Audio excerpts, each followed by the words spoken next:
Hey everyone, my name is Andrew Davis and you are watching Conversations in Pop Culture, brought to you by my sponsors, Mixum Printing, the smarter way to print. Because I know printing your creative project can be confusing and stressful, but Mixum is here to make it easy.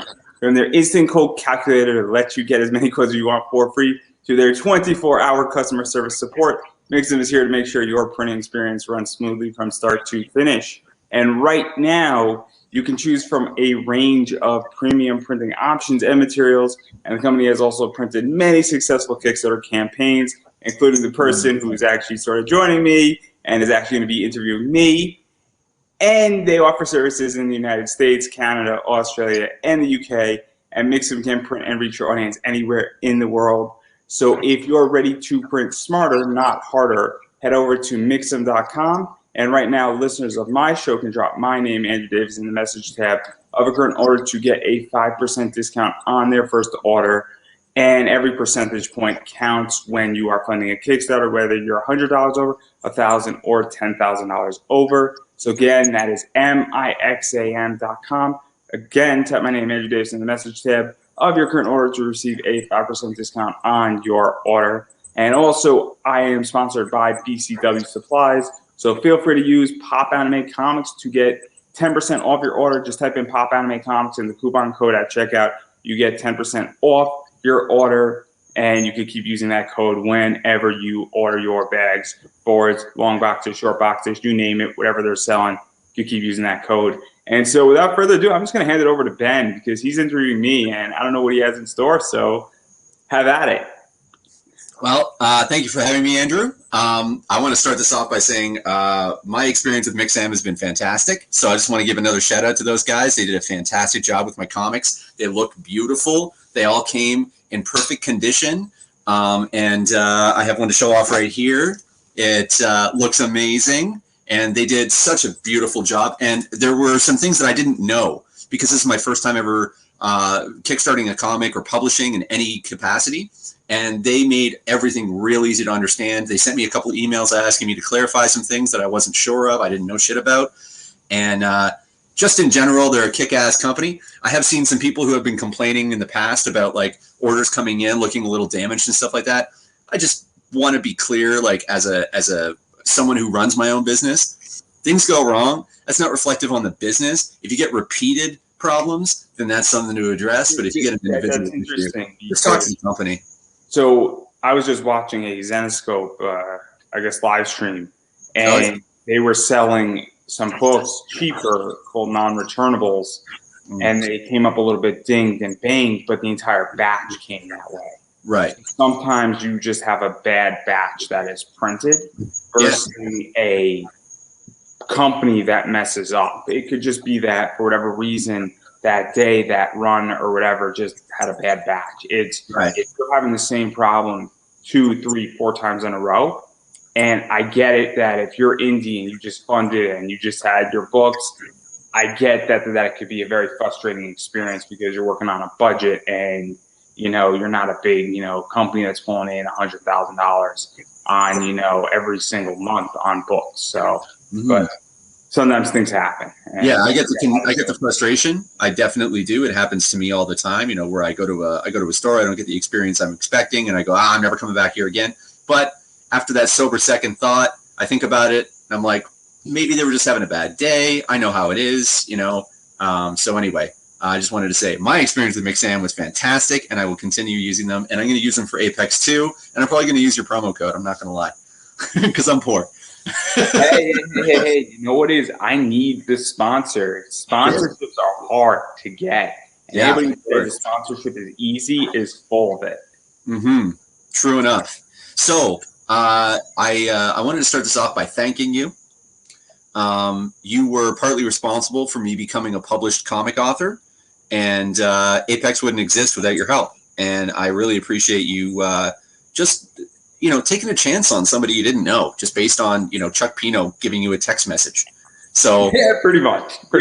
I know how this goes. So I appreciate it. And you definitely, I saw a boost in backers after I talked with you. So it wasn't just your platform. You're a great interviewer, man. And I wanted to return the favor.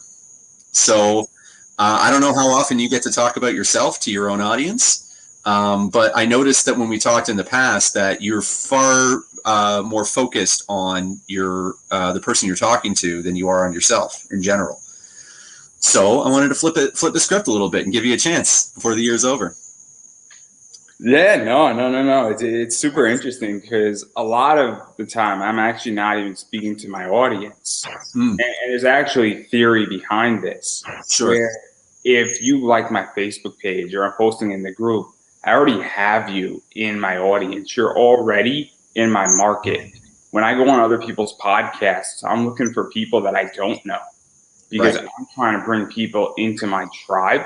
And I take a very different media approach where I don't need to bolster all my Facebook fans and all the people in my Facebook groups I'm a part of. I just posted legitimately an hour ago into 50 or 60 groups an interview. And I know that interview is going to do 200, 300, 400 plays. So I'm not concerned when I'm posting in my groups. I'm saying, how do I find somebody who doesn't even know I exist? And that's why I'm on somebody's show tomorrow that I don't even know. And so it's weird for me because I don't like, I should be talking to my, I guess, my group and my audience, but that's kind of where my theory goes on a marketing level. It's just, where am I going? Because I'm trying to grow the tribe and grow my audience versus bolstering my audience, because I feel like I have my audience and my drop off point isn't that significant. Where my page is growing slowly, my platform is growing slowly. Now, I'll be the first to say, can it grow faster? Sure, but there's also a hell of a lot more competition. But that's my logic at the very least. And I'm different than maybe other people because I think of this more of a marketing problem than, because I don't know how to say that anymore. Yeah, no, I think your approach is unorthodox, but I don't think it's necessarily wrong. I do notice.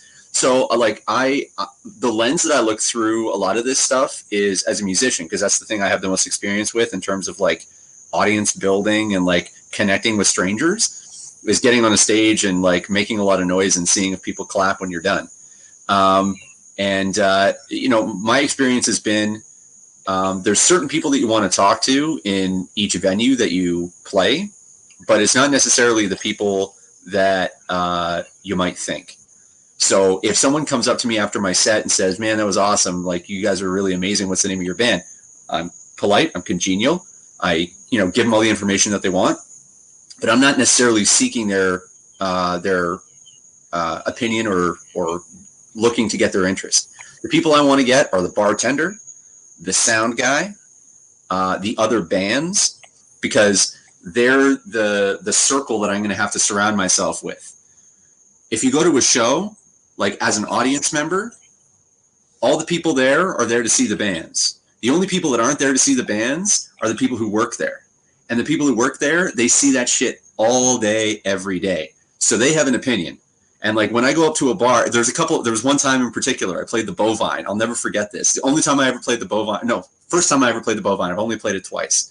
And it was with a band that we hadn't played a lot of shows. It felt a little rough, like when I was on stage. I got off stage, unloaded my gear, and went up to the bar, and the bartender handed me a beer. He's like, it's on the house. And I was like, I did it. Like that was all I needed, was a beer on the house. I knew that I had played well.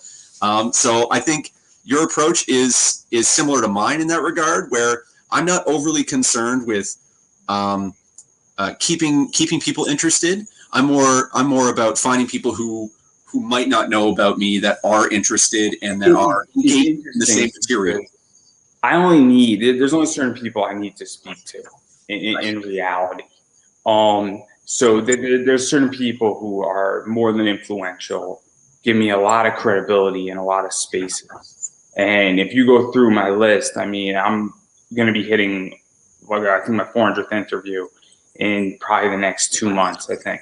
Congrats. In 9 years. And if you go through that list, who I have on my list, it is a resume for a resume.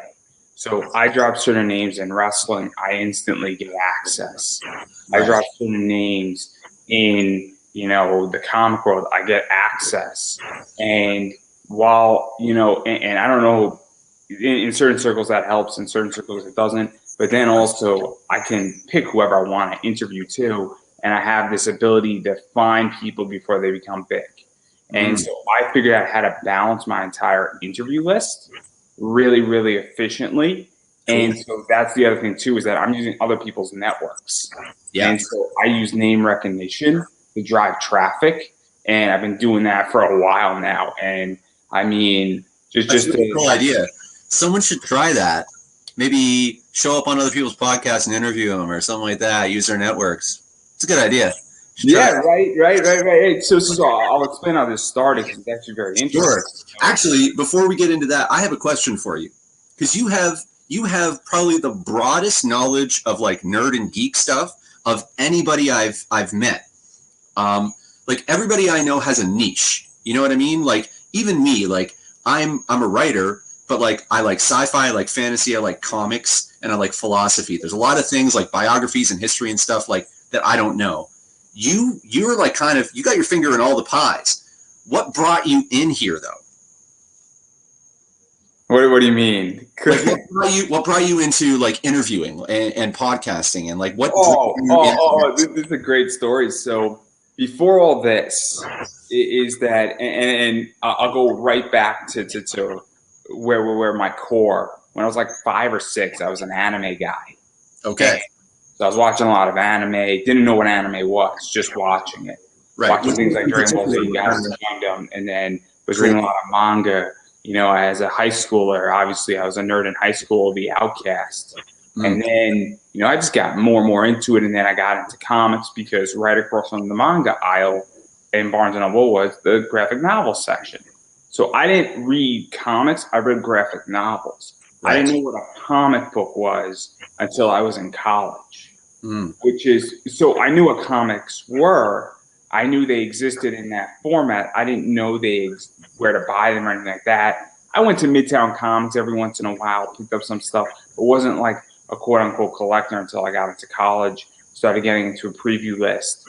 And then what happened is that I decided to start my own company, you know, but before that I started a YouTube channel. And then, well, I got demonetized and I wasn't doing interviews or anything like that. I was doing curation. And I went way too far where I was doing like 20, 30 videos on everything and commenting on everything. And then I got demonetized and said, fine, I'll just create a website and I'll monetize that. I knew nothing about it. Didn't know anything, didn't know how to do it. And she said, I'll figure it out. And then I started writing and I said, hey, let me do some Reddit interviews. And then I just reached out and said, here's like 15 questions, answer whatever you want. Got to do something. People responded well. And then I said, nobody reads anymore. And then I said, hey, I'll just do an audio recording of this. And then 4 episodes later, I did 4 of them. And I'm like, hey, you know, maybe I could do a podcast. And then just said, cool, I'll do voice actors and maybe I'll do some common people. I started adding some wrestlers in there and then cosplayers. And then that was the first 7 years of 124 episodes, pretty much. Have another 45 that need to be edited, pushed out. And I haven't touched that entire project for a while now because COVID hit and I was so backed up. And I said, well, if I'm stuck in my house and all these wrestlers and all these comic people and all these cosplayers and voice actors have nowhere to go, I'll try live. And that's kind of what happened. And so I was just into this stuff. And then I got beat up from curation and doing commenting and making response videos that I said, I don't want to go back to that. And I want to do interview work.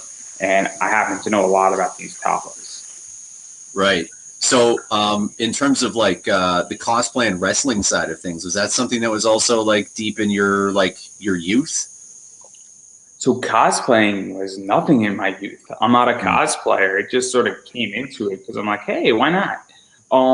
But I've seen cosplays, and then with wrestling, I came into wrestling when I was in high school, and then obviously I'm like, hey, let me just see who will say yes. And one thing led to another, and then I watched somewhat wrestling, and I've been taking a little bit of a break, but I watched about. Oh, gosh. Sorry. What? I was just saying hi to Josh. He just said hey to everybody.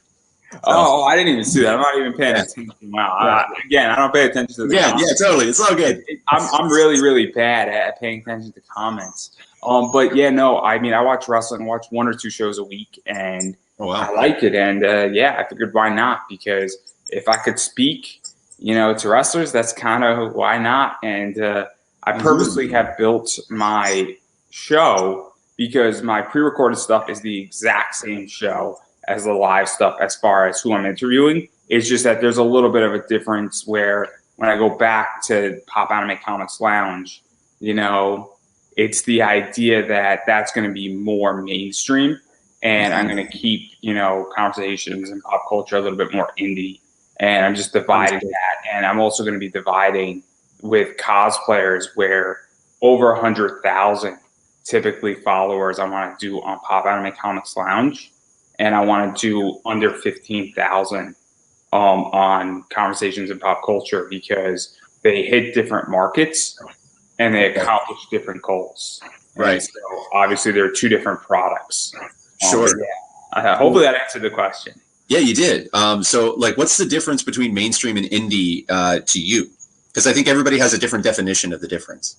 So, mainstream is DC Marvel. Comics is the easiest to deal with. Sure. Mainstream is DC Marvel. You can make the argument that Image is in there to some degree. Yeah, that's debatable. I mean, Brian K. Vaughan, you cannot say is indie. You cannot say Fiona Staples is indie. This is why I was interested in asking you, because to me, the debate is, to some people, the debate is about the platform, and to some people, the debate is about the audience size. So to me, someone like Alan Moore is indie, although he's internationally known and he's got this huge following. I consider him to be an indie guy, and he's done stuff for DC, right? He did Swamp Thing. Watchmen is under Vertigo, so like he's got his toe in the mainstream realm. But I consider him an indie writer because you would never see his work like on screen unless it was done by someone like Zack Snyder in his early years before he went mainstream. I think of mainstream as like the way the story is told or the sort of subject matter that you're dealing with. So the way I view it is that I don't consider Watchmen to be an indie comic. Okay. I consider Lost Girls by Alan Moore to be an indie comic. Mm-hmm. So I think it also depends on the book. I think like The Walking Dead, as far as The Walking Dead is technically an indie comic. Technically speaking, it's creator owned, but it's also mainstream. We cannot say that The Walking Dead is not a mainstream book. If I go up to somebody who's not a comic fan and say, hey, I just read The Walking Dead, it's a graphic novel, be like, oh, I know The Walking Dead. If I go up and say, hey, do you know what Saga is? They're not going to know what Saga is. Fair. But then again, you go back to something like, I think Mark Miller. I think Miller World. I think it's Mark Miller, right? Yep. So you can make where people know Kingsman, but Kingsman is definitely more of an indie book. Where it gets tricky, but I don't know where you place Scott Snyder, because Scott Snyder gets complicated at that point. I like Scott, and this isn't a dig at Scott per se, but it gets complicated. And the reason why I bring up Brian K. Vaughan is Brian K. Vaughan has done stuff for DC, I believe. He's done stuff for Image. He's done stuff, I think he did Why the Last Man. He did. And then you look at the artist on Saga, Fiona Staples. She's done stuff for Archie Comics. She's done stuff for other people. She's done a lot of variant work. And so it gets tricky because I guess maybe mainstream and indie aren't the right words. Corporate versus non-corporate might be a better definition. Sure. Where you could look at somebody like, I'm trying to think of somebody who's not corporate but is worth bank. Alan Moore is not corporate. Is a good way to put it. Alan Moore is probably getting paid a lot of money, and he's probably made a lot of money in comics. Sure. I don't know if that might be a better definition. Yeah, that makes sense. Who's the guy that wrote? Do you know Black Science, the comic Black Science? I know the Black Science. Is it Terry Moore? No, shots is going out, or just give me 2 seconds. I'm just going to look at the artist. Rick Remender. Rick Remender. So he's a guy that I consider to be straddling both worlds because he's done some mainstream stuff for Marvel, and he's also, but like the reason I know about him is because of Black Science and Low, and there was another comic he did recently that I really enjoyed. Same with J. Michael Straczynski. He's done all sorts of interesting stuff. He did this one shot. It was like a 5-issue. It was a detective dealing with demonic possession, and it was just 5 issues.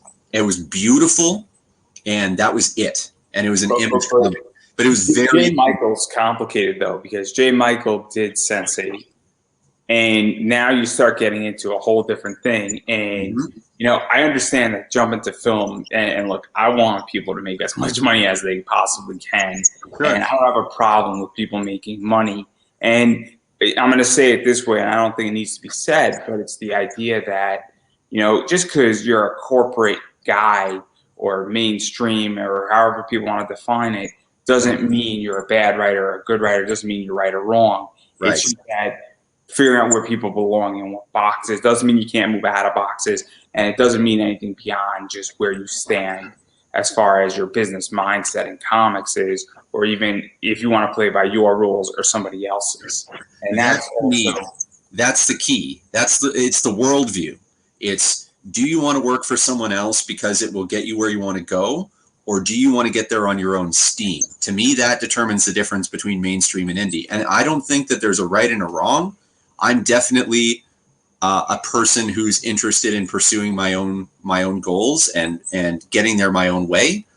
But I know that like I'm choosing a harder road. I can't not do it, and it kind of bugs me. I really wish that I could. I'll ask you. Just be like, I'll just play the game, but I can't do it. You know. So this is how I view it: is that if somebody said, "Hey, we want to license your podcast out, and we want to set rules for the next 3 years with you, but we're going to pay you a lot of money to do it."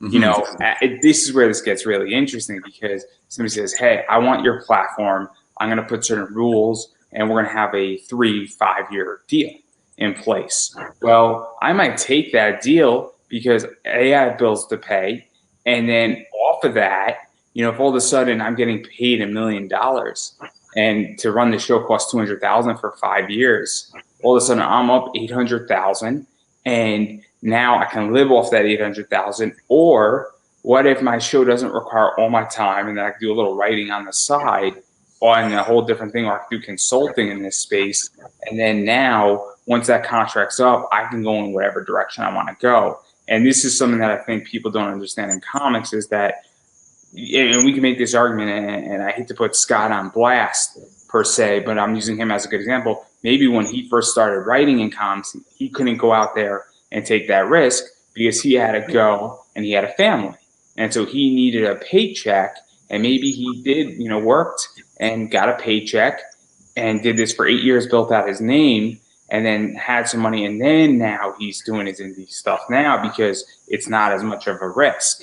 Yep. And that there's nothing, that's something that I think, because I see this all the time on Facebook, and it drives me crazy. People are like, oh, you know, why would somebody create a character for DC and not get paid? And I'm like, well, the answer is really easy. They have bills to pay. Maybe they got a kid in college.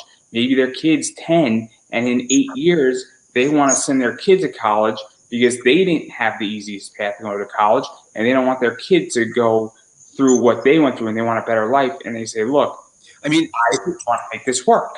It's really simple math. Like, I mean, you know, the person who asks, like, why would you create a character and give it to DC Comics and not get paid for it, is like the same person that shows up to manage the McDonald's every day.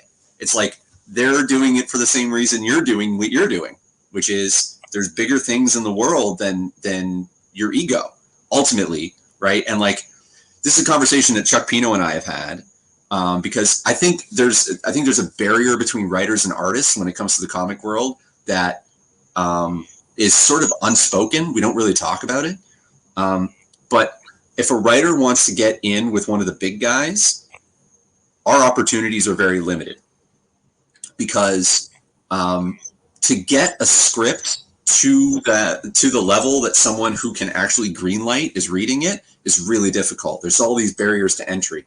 But if you have good art and you show up to a convention and you go, "This is my Spider-Man," there's a chance someone's going to go, "That's a really good Spider-Man. You should." So I'll give you an even better one. It's even easier for cover artists because if all of a sudden, I'm a big Zenescope fan. There's no anybody who knows me. Obviously I love Zenescope art. I love Bad Girl art, and all of a sudden, if Ebass draws a sexy girl on a cover, that's Eric Basaluda, that thing looks awesome. And then, a company says, Dynamite goes, "Man, we want that." Because we know it's going to sell. And it doesn't matter what's in the story. We just know it's going to sell. And it's even easier for them because they don't have to open up the book. And with a cover artist, it's just a cover. It's not interiors. There's not a lot of back and forth. There's not a huge page rate. And I mean, a cover with certain people can be very expensive. It could be more expensive what's actually in the book. But in a bunch of cases, a cover is cheaper than interiors, especially when you're working with like DC, Marvel, Dynamite. It's cheaper. I know how much covers are. I don't know, and I don't want to put anybody's cover prices that are not public. No. Prices are probably not. By the page, the cover is more expensive in general, but you're only paying for one page, so it ends up costing you less in the long run than for paying for a 24-page comic or more, right? 24 is kind of the low end. But for me, it's like, because the barrier as a writer is you have to find someone who wants to read it, who likes it, who wants to tell their boss. You don't have all those challenges with art. The problem with artists is that there's so much art that it's really hard to be noticed. The problem with writing is it's so hard to get a cohesive story that has a beginning, middle, and end with like driving emotion and like good motivation and that kind of stuff. The parts are so much more complex. I'm not trying to denigrate artists. What artists do is amazing. I can't do it. I can't draw to save my life. But the thing is, when you're done the art, you just show it to someone, and in 10 seconds, they either like it or they don't. The story's not quite that simple, and that's the challenge. So for like what Charlie and I say is like, if DC or Marvel read one of our things and was like, "We think you'd be really good on, say, Daredevil," or "We would like you to do a new run on Suicide Squad," the answer is yes. Like, yes, no problem. I'll figure out how. Just to have my name on one of those books is worth it for me. Oh, right? There's some that might be coming, and I might be doing it for free just because my name's going to get on something, and it'll just be a cool thing to throw on my resume. I don't really care about the money because I understand the long run. People say don't work for free. See, I'm the opposite. I got no problem working for free when there's real media and there's real push behind it, because I understand what value looks like and I understand certain things. I think there's different kinds of currency, right? So like money is one, but there's also social currency. There's also the currency of completing something. Like your resume is technically a form of currency. You might have done a lot of volunteer work. That's going to help on your resume. Just because you didn't get paid doesn't mean it wasn't worth your while, right? So like it's a matter of balancing your priorities. Well, also for me, it's a little bit different because I haven't produced the comic yet. So for me, what it is that I haven't produced the comic yet, but I've interviewed a lot of comic people. I'm obviously on the business side of this stuff. I deal and buy and sell comics, and I have a pretty good idea on what to buy, what to sell, what's going to do well, what's not going to do well. I know when a story sucks. Down. In the first 10 pages, I can pretty much tell if the book's going to do well or if it's going to do bad. And there are books that I'm not a fan of, and I'm like, this first issue was a complete waste, and this series is going to burn down and be rough. And I'm surprised it's going to make it to 6 issues. And I don't get it. And I'm perplexed by it. It's very rare that I can't write a review on something like that. There's been one book that I couldn't write a review on, and it was Man-Eaters. I legitimately did not understand Man-Eaters by Chelsea Cain. And I like Chelsea Cain as a writer. I like Mockingbird. I thought Mockingbird was a fun book. I just thought Man-Eaters was a disaster. and I didn't get it. I didn't get the concept of it. It was a core issue where it was just, to me, very sloppy. But there's certain books that I just picked up off Kickstarter. I'm like, this first issue is rough, and I don't know how this thing got approved at all. I don't know how this person put it out, and I'm like, oof. So for me, though, and then my point that I'm getting at is that if I work on this book and I'm a co-writer, for me, all of a sudden now I have even more credibility because now I worked on a book. I've done a bunch of interviews. I actually sell this stuff, and I know exactly what I'm talking about from start to finish. And I don't know how many people in the industry at the moment have legitimately podcasted, have bought and sold comics, are probably in the next year, I'm probably going to be booking a cover and possibly buying a variant and then working on a book, and then, actually talking and lecturing about business stuff in buying and selling comics and understanding the complete business side. Mm-hmm. I don't know how many people have done all of that stuff. And when now, once I get certain credits in my repertoire, all of a sudden I have a lot more credibility, and it's a lot harder to attack me because I get attacked when I say, hey, look, I think the comic market is oversaturated on a business level. And I get attacked by people who run variants and Kickstarters for that. And they openly attack me. And some of these people, it's in a little bit of a jest, but I could tell they're not happy. But if all of a sudden I wrote a comic book and it had variants, and now I'm actually helping that Kickstarter or that Indiegogo, and I can direct where it's going because I understand the audience. Right. A lot more credibility, and I can legitimately build a business off of that. So when you say that the market is saturated, in what respect do you mean? Because I find that for my own part, I feel like in terms of the stories being told, we've lost diversity, but we've increased the amount of books that are being produced. So I don't know if we've lost diversity. I'm going to challenge you on that a little bit. Sure.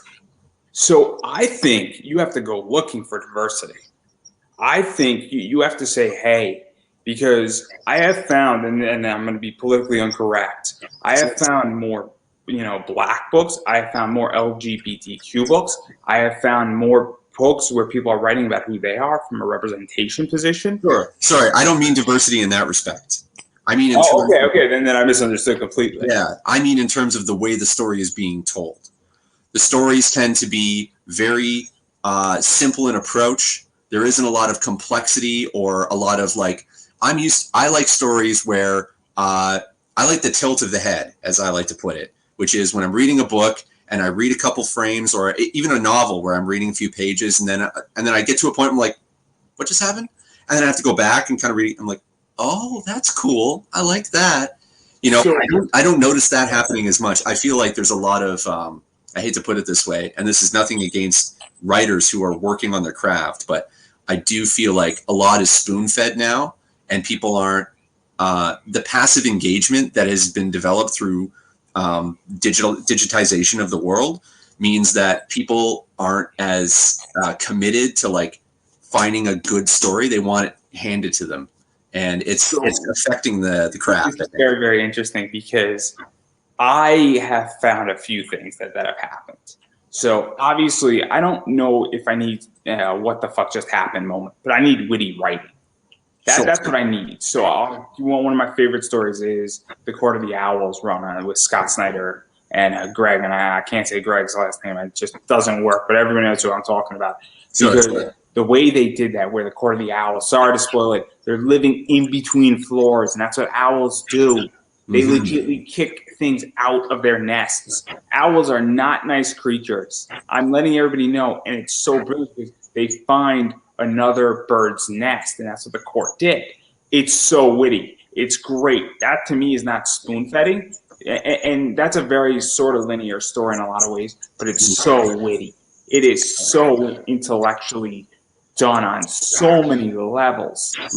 See, that's what I'm talking about, where there's layers to it that you can kind of explore depending on what you're looking for out of your story, and you can come back to it and find new things. What I think is happening is that I think people are trying to punch up.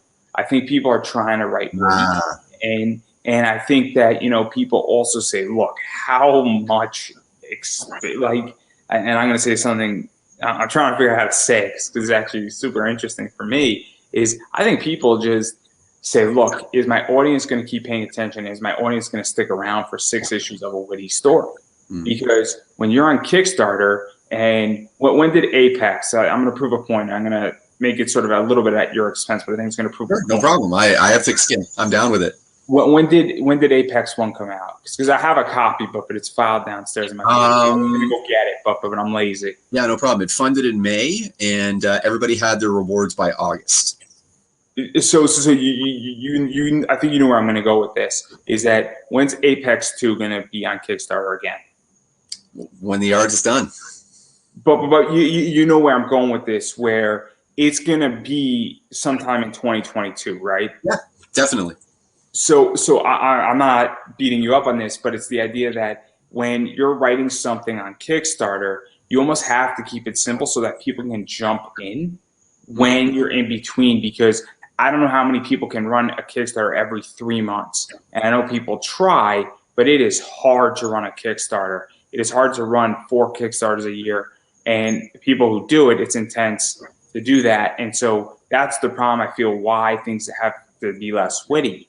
Now, I also think people have lost the ability to write in the last 20 years. I think that's a big issue. I have a hard time finding things to read as far as novels at this point and information, because I'm like, look, I've read all the great sci-fi stuff. I've read a lot of great biographies. I mean, it's weird for me. And even the biographies that I'm reading now, I'm reading a lot of musicians' biographies. And in 2 weeks, I'm going to get the Dave Grohl book that just came out that I'm super stoked for as a gift. Hey, Barnes & Noble has signed copies, guys. He signed it. It's an awesome book. And I got a Nick book, too, that he wrote. I'm going to be reading those 2 books in like a day and a half. They're not difficult reading, though. But that's the thing, too, is that it's an art that I think is lost. And how many people, I mean, the only person I know who's doing like a 30-issue series is Ed Davis. And that's the immoral error. And that's the other thing, too, is that Ed's work is a little bit more witty because he has a lot more room to maneuver. Right. Totally. So it's like you need a level of perhaps financial freedom to be able to reach that creative level. I mean, look at what I'm doing on my show. Look, I don't know if I'm witty. I don't know. But again, I'm just having conversations. I put effort into it. I actually do my homework into all this stuff. And we're having conversations. But my goal is not to be witty. It's to have a conversation and do an interview on this show. Precisely. To get information. It's actually to dive deep into questions.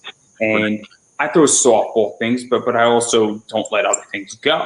And I'm not here to beat up my guests. I don't think a guest has ever felt attacked on my show. No. Not yet, at least. But it's the idea that I'm not trying to be witty. If I'm writing something, I'm not trying to be witty. I'm working on a concept for a comedy comic. I want it to be like 3rd grade potty humor, and it's not supposed to be witty. It's supposed to be like, man, that's really funny. And you're not supposed to laugh, but you're like, man, that's kind of funny. And the entire book is meant to just make you laugh, and it's supposed to be so stupid that you don't know anything. The only reaction is laughter. Right. But it's not witty. But that's okay, too. But I just think people just don't do that, and I don't think people know how to do it. And I think people are sort of scared to do it because we're in an environment where I like to use words. I got attacked the other day on somebody's show for using the word retard. And I was speaking freely. Now, I understand that some people might get upset when I drop that, but the whole point is that I'm speaking freely. I feel comfortable enough to speak freely. I don't think that word is the word to die on the hill for. And I'm like, I understand maybe it's your show. You're like, you don't use that word here. And I'm like, you do know I can use 15 other words that are worse. And you're going to die on this hill with somebody who's sort of a free speech advocate. And now I'm not going back on that show. And I don't want to because I want the ability to feel comfortable enough to speak freely and engage in ideas. And by them saying I can't use that word, what they're telling me is I can't express controversial ideas. And I think that's where witty component gets complicated. You gave me a good barometer for my future podcast. I'm just gonna, like, as soon as we go live, I'm just gonna yell the word retard and see what happens. I think because I've actually thought about this this entire time, and I'm very confused because my theory in life is obviously I write for my website and I read a lot of interviews, and the whole thing is that I don't think if my words upset you, like especially like the R word, there's other words, I'm not gonna say. Sure. I think that there are hateful words. I mean, I'm not going to say them, obviously, but it's I think everybody has an idea in their head, but I think that's where it comes from because I like to push lines. I like to push concepts. I like to go into territory that people don't want to go into, and that's what I think is also the issue where in comics right now where people don't want to do things. I mean, how many people can do what Joe Rogan's doing right now? Joe Rogan can do whatever he wants to do. True. I think Joe Rogan is kind of an edge case just because he was an early adopter to a technology, so he had a captive audience basically in terms of like the podcast audience. There wasn't a lot of competition when he first jumped in. That is true. And I throw another name in there, Howard Stern. I mean, Howard Stern went through all the blood, and Howard Stern paid a lot of money, and Howard Stern was instrumental in free. And he fought. Ultimately, the thing that made him who he is that he fought back, because he could have easily just said, "Yeah, I won't say that anymore," and just like tamed his showdown, but he refused, and that's what changed the way that we think about like media and what you can and can't say. And even to go further, and not to cut you off, but it's the idea that you look at like Peter Rosenberg, and I am not Sam Roberts. I mean, and other radio hosts who are on mainstream, the Steve Harvey show that's on every morning. All that stuff has become a lot more edgier because of all these people. But I think that indie comics, I think a lot of people are scared because it is a very, very dangerous thing to do. And I think some of it's founded. I think some of it's not founded because you're placating to your audience. And I think a lot of people who ship out Kickstarters, and I could be completely wrong because I haven't run one, and you can correct me if I'm wrong on this. Well, I've only done one, so I'm not exactly an expert, but how many people do you know? How many of your backers do you actually know and met and engaged in person? And know what they think and how they're going to respond. Because that's the thing. So I personally have the luxury that I could do whatever interview I want, and I'm not concerned because my overhead is so low that for $250, I can have just a blast doing this. Obviously, I'm now thinking like a business a little bit more, but I also am of the camp saying, look, I'm going to do my show my way. But when you're on Kickstarter, it's a little bit different because you have an audience to be concerned, and if you offend your audience, well, you're shit out of water, So there's two questions that arise from that. The first question is, who is my audience? And the second question is, what do they want from me? And like ultimately, I again take the music approach with this. And that's why I approach my Kickstarter as like, I assume it's going to fail. With Apex One, my assumption was I am not going to fund. I'm going to do everything that everybody else does, and I'm going to fail, and I'm going to learn some valuable lessons. And then when I learn those lessons, I'm going to be able to come back into Apex One the second time and really knock it out of the park because I'll have done all the legwork. It turned out that it worked out, and I still learned a lot, and I'm definitely going to apply all that stuff to Apex 2. I don't feel like I wasn't like, damn it, I didn't fail. This sucks. But for me, the way I approach it is I've never been interested in making music for the crowd. That's not, and more importantly, I don't think the crowd wants me to do that. My impression of art and creativity is the average audience member has no idea what they like. They really don't. They know it when they see it or when they hear it. Right. And so like what my goal is to produce something authentic and real and as close to me as I can approach and by me, I mean not the ego. Because the ego wants me to serve the people so that they go, this is amazing, thank you. And then I'm going to try and repeat that formula. You don't want to necessarily do that. What you want to do is you want to find what message you want to deliver and deliver it in as honest and authentic a way as possible. And if you do that right, the audience will find you. You don't need to find them. And like, to me, like, I found that this has worked with music. So the kind of music I make, I've discovered, is for musicians. I make like rhythmically complex stuff, and the people that I play with are in that same vein. And so when I play a show, I have people come up and they're like, that was super cool. And then I go, what instrument do you play? And they always play an instrument. It's very rare that any of them are just passive music fans. And they gravitate towards that stuff. And I make art the same way, comic books. I want to make comic books for comic creators. And for people who are looking at the edge, who have read all the cool stuff that DC and Marvel have done in their time, and they're looking for something new, something fresh that they haven't read before. Now, I fully appreciate when someone wants to, put a little shine on the same old wheel and spin it down the street. That's totally cool. I will read that too, and I love that stuff. But that's not what I want to create. And I want to find my own audience. You know what I mean? And I think you want to do the same thing. So like if someone says you can't say that, what they're saying is you can't say that to me. And that's fine. You don't have to listen. You don't have to participate. You can find your own tribe and do your own thing. But it's my house, so I'm going to invite the people that I want into my house. You know what I mean? Yeah, so what I find is that I'm coming into the way I run me is that people are in and watch my show for only two reasons. Either the guest or they want to see how I handle the guest. And they're there because most people, it's not their first interview.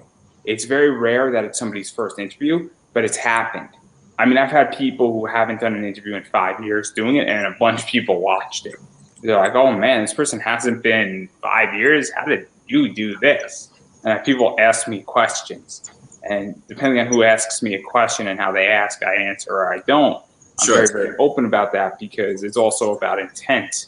When people ask you questions, that's the key. The key is intent.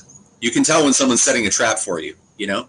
Or you can tell when somebody wants to be your competition. I've had people say, hey, how do you get wrestlers as interviews? And I'm like, you run a wrestling interview show too. Yeah, you did your homework, right? Like, I know what your show is because I actually watch other people's shows. Right. I have an aside, but my favorite thing on Facebook and Twitter is follow me and I'll follow you. I follow them, they follow me, or they follow me and I follow them back. And then a week later, they drop off. And I'm like, why would you do that? Don't you want to watch your competition? Right. I love to watch my competition. I want to know what you're doing. I watch my competition. I spend at least 10% of my time watching my competition. And I'm like, you guys are doing okay, but I see where you're failing. I see that this isn't refined. There's a reason why I spend 3 to 4 hours building out interviews. I mean, this is all intentional, and people say I'm crazy, but there's a reason why I push things out. There's actually a reason why I engage in social media. There's a reason why I've set things up. There's a reason why I do things a certain way. And when I'm creating is that I know why people are there. They're either there because I'm asking interesting questions, or they want to see how I'm going to ask a question, or my approach to something, because I try to dig and I actually ask legitimate questions, and I know my guest. Like when Chuck was on and you were on, I knew exactly what your book was. I actually read your book. I have a form now that I say, send me your book. Every interview that somebody actually sends me a digital copy of their book is about 13 to 14 times better than when somebody doesn't send it to me. Right. Which is just basic. And I don't get why you wouldn't send me a copy of your book digitally, because it's not costing you any money, or at least send me 12 pages so I can work off of something, because I'm going to actually read it. And, and this is my thing to every creator out there. If you're concerned that I'm not going to back your project, I'm going to break something down very, very honest. I would say 95% of the people I interview, I do not back their works. Not because I don't like it, but because I legitimately back 1 or 2 projects a month at best. And sometimes I don't back anything because I don't like anything on that. But that doesn't mean I'm not going to share out your work. That doesn't mean I'm not going to push out your interview. I mean, and look, I'm not perfect, you know. Obviously, a lot of stuff happens in my life, and sometimes I don't push things out as hard as I need to. But you know, I push out all my interviews the same way. And then I push them out 6 months later. I push them out 9 months later, 10 months later. I push interviews out legitimately from 7 years ago that are just cycling over and over and over again. So that's something that people need to understand, that it's not one and done. There's a lot of push that goes behind it. And I'm in this space for at least another 10 years. Right. That's the thing, is like, you and I will sit down and chat. And for me, it's like, oh, that was a great chat, end call. And then I go on with my life. And the back end is all you. And the promo is all you. This is your platform. You're responsible for it. And that's the other thing about like Kickstarters, is like, when I had so many friends. My mom, this is a great story. So my mom tried to back my comic and thought she did, but she didn't.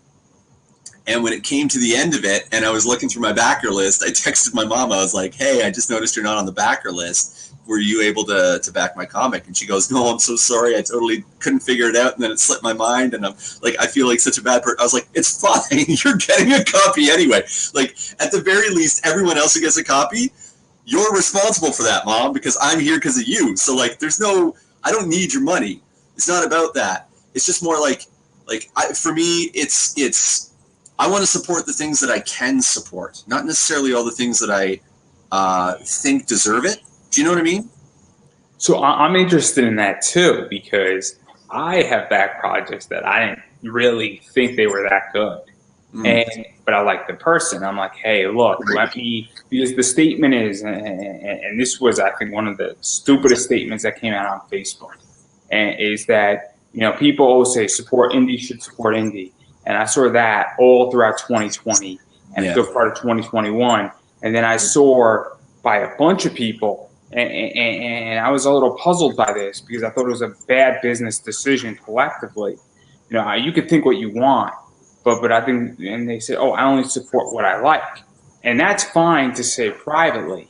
But if you're running a Kickstarter asking for money, and then you say that and you have a Kickstarter running in a week, really? I'm not saying that it's not like you're conflicting yourself, but you're also not, I didn't think that was the greatest thing to do. No, especially because like the Kickstarter community in particular, we support each other. So like, if you say I only back the things I like, every single creator that's on your feed is gonna go like quickly, just like this is what comics. So this is what confused me, is that everyone's like, this is positive. I'm like, really? This makes me not want to back a lot of people's projects now. And I'm not saying I'm a super backer. I think I backed like 32 or 33 projects. But at this stage, and right now, I'm being very selective because just money's tight. December doesn't help. Sure. You know, November, December are not good months for me because obviously the holidays are expensive. But it's the idea that I'm saying to myself, like, this just, I felt, was not the right statements that should have been made, because I take a different approach where I'm like, look, sometimes you got to support a creator, and their stuff sucks.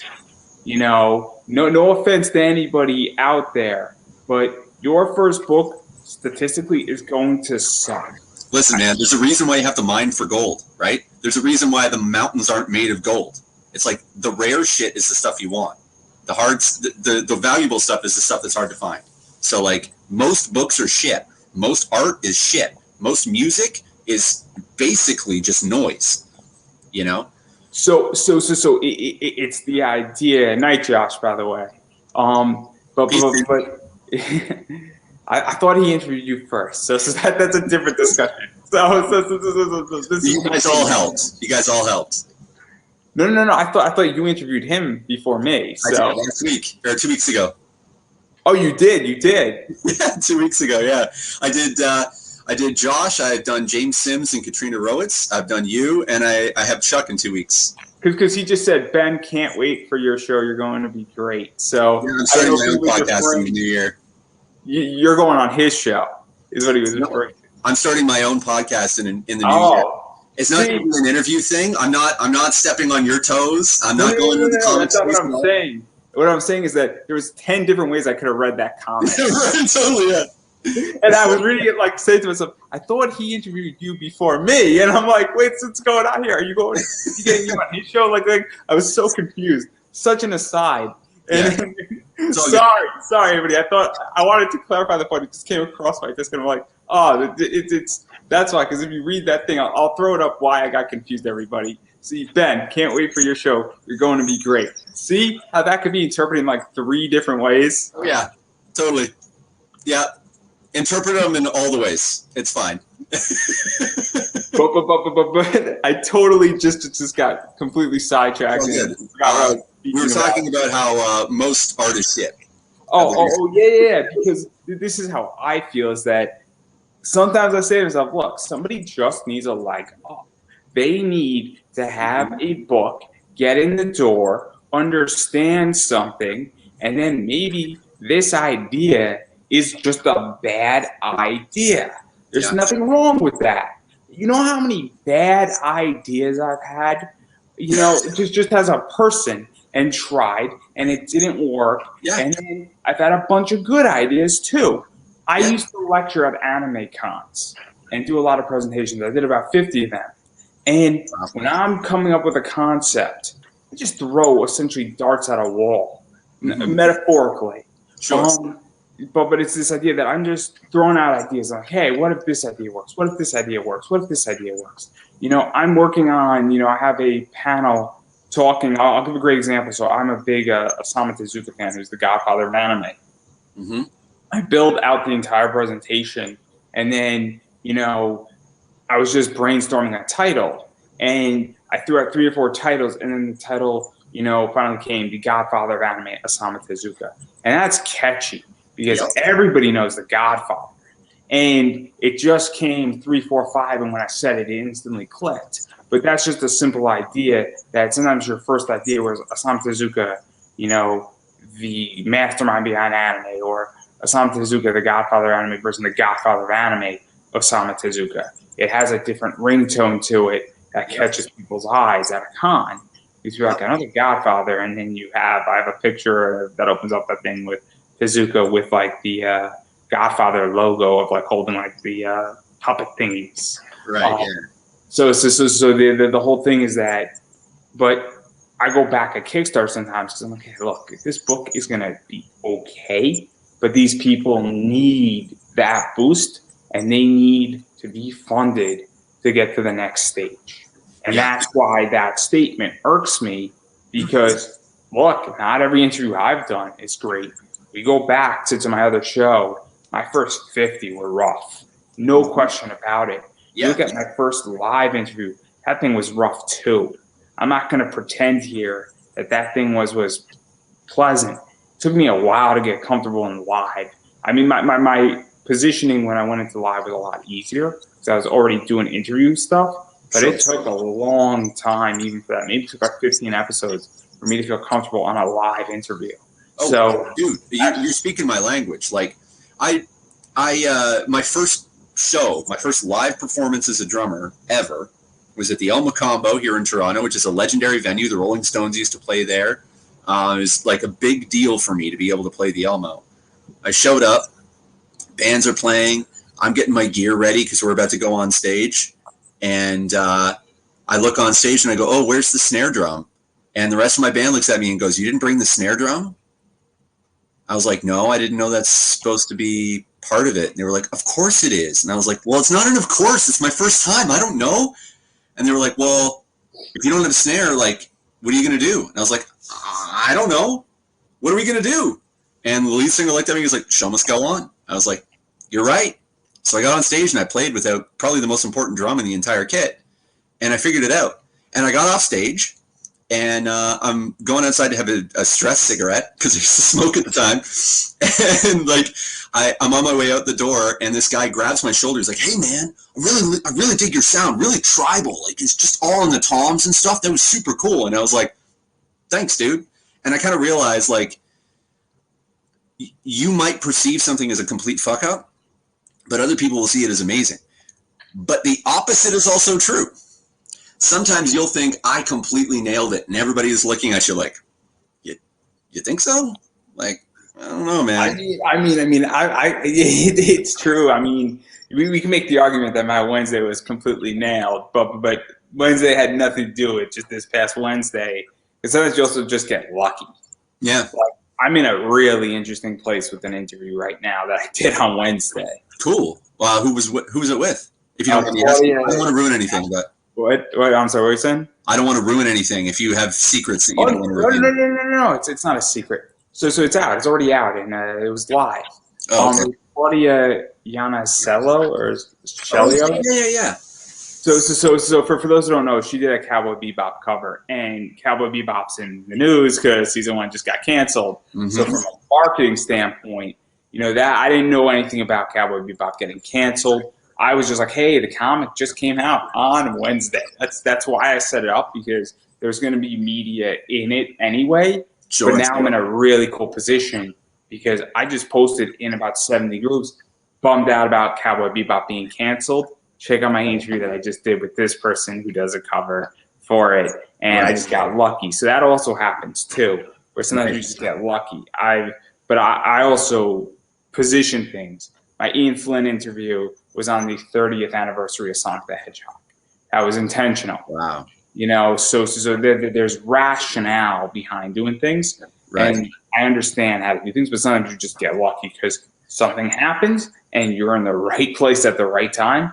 And that interview has a lot of media built into it, which makes it a lot easier to push out. So let me ask you a question. This is the question that I ask all the musicians that I talk to, and all the artists that I talk to. How do you thread the needle between instinct and experience? Like, over time, you're going to develop formula that work for you based on what sells and what doesn't, or what works and what doesn't. But sometimes your gut will just be like, no, go right. You're supposed to go left, but go right this time. How do you know when to trust that? So every once in a while, I feel comfortable to take a leap of faith, but also sometimes I'm terrifying. I could tell a story that I think will get this really across the line, I guess. So Logan Black, he's like a punk rocker. You would love Logan. Logan's great, and he's like the nicest guy in the world too. But he came out, and I don't know exactly so how he came out, but obviously I think he came out as queer or pansexual, but he doesn't look like it by any stretch of the imagination. He's like the last person you would take a bet on. Nothing against Logan. If Logan's watching, I'm sorry. I think it's a fair assessment to put it that way. Sure. And Logan's a Facebook friend, but he doesn't go by Logan Black on Facebook, and so I'm gonna leave it at that. Sure. but I don't want to blow Logan's personal life up. Logan Black's his wrestling name. But he came out, and he just came out, and it was in the news, so I felt comfortable enough to ask that question because it wasn't revealing anything. But then I sort of took a gamble on Billy Dixon, where we were entering, where Billy sort of came out very publicly and made a very dangerous statement in wrestling. Not dangerous as an offensive, but could have gone wrong in 15 ways. Sure. A great promo could have gone wrong in 15 ways, and I said it openly. And I took a gamble, but I was like, hey, look, I don't think Billy's going to kill me because I'm also lifting up Billy. And so that's the thing, is that sometimes you say, look, I'm just going to see what happens. Mm-hmm. But that one was also pre-recorded, so if it went south, I could have edited out. Right. And that's the other thing too, is that if you're in pre-recorded, there's a lot more things you can do. You could be a lot more racy. You could also say, hey, is it cool if we go? I had Chuck Dixon on, and I don't want to get too political, but Chuck Dixon wrote Clinton Cash, the graphic novel, for Breitbart. So what I did before, I asked the question, because it was pre-recorded, I said, is it okay we talk about this? Because some people don't want their politics known. They stay out of it. They're very private. Is it okay? He said, no, I would have dropped it. And then that would have been edited out. So if I'm unsure and I'll ask something ahead of time, I'll give another example. So sometimes there's voice actors and they have more risque roles. I don't know how much of an anime fan you are by any chance. I know that in that I would say that anime has the same underbelly that Hollywood has. Is that fair to say? So have you ever heard of a series called Queen's Blade? No. Queen's Blade pushes the line on a variety of things. Sure. Where it is a softcore porn. Okay. Anime that is sort of mainstream. I thoroughly enjoy Queen's Blade. Let's just say that I showed that to my girlfriend, not understanding what Queen's Blade was, and she was not happy with me for a little bit of time. So let's just put it that way. I was unaware what Queen's Blade was. I thought it was a very pro-feminist anime, and I thoroughly enjoyed it. Right. Yeah. I'm sure, and you also read Playboy for the articles, I'm sure. Oh, it was complete research. I did get a voice actor out of it though, and we did speak about it. It was great. Cool. But I asked, saying, "Is this okay to talk about?" She's like, "I would rather not talk about it." I said, "No problem." So that's the other thing too, is that if you know you're going into controversial territory, that's something that you do, and especially if you do your homework, if you came in and I've been on shows where people have no idea who the fuck I am, and you're asking me weird questions about things, I mean, it's kind of my life, man. I'm doing it right now. like I know things about people's personal life that I'm interviewing. I'm not going to go and ask them about a question. Now, Chuck has told the story about how he had to snap his wife's toe back in. I think that's a fair question because he told it publicly. Yeah. And so if I'm asking a question that's dealing with pain, I don't think Chuck's going to mind me saying it. He told that story publicly. But there's things like, so Chuck, how's the divorce going? Like, that's definitely not just where you go live. You know what I mean? Unless there's somebody's divorce is very public. Sure. Or you could say, hey, is it okay? Is it okay? Right. Totally. Or for instance, if somebody died, so Raven Gregory's past is known about his wife, and we're talking about Karis. That's okay to talk about. Mm-hmm. It's okay to talk about that because Raven's okay talking about that. I'm not going to go and start talking about somebody's personal life, Right. So certain people know certain things about my personal life that they know not to bring up. And they just know that I'm just going to say I can't talk about it. And it's not going to make a good question. And if you brought something up, I couldn't talk about it, I said, hey, I can't talk about it. And then we would move on. But that's where it goes also, is that you have to do your homework on it. And this is a problem I have in the interview world right now, where I do a lot of homework on who people are, what they do. And most shows I'm on, they don't know half of what I'm doing. I'm on a show tomorrow with somebody, and they needed an emergency guest, and I just stepped up. So I'm not expecting them to know everything. But I've been on shows with people who know nothing about me. They just know that I'm an interviewer, and I'm like, you can look at my LinkedIn, you can look at a bunch of my interviews, you can look at my website, you can look about my pictures. I mean, you can figure out who I am pretty quickly. And then you say, hey, that's the thing about you in particular, because you have all this material online. Like, if anybody wanted to find out what you're up to, they could just take a day and find out. Like, it wouldn't take much. If you go into my LinkedIn, you can find out even more interesting things. And that's what's kind of crazy, is that I just don't get it. I don't get how you not do homework. I know a lot of stuff about people that they don't even know about themselves, which is kind of crazy. Sure. Like, how do you know that? And I'm like, because I do my homework. And it irks me.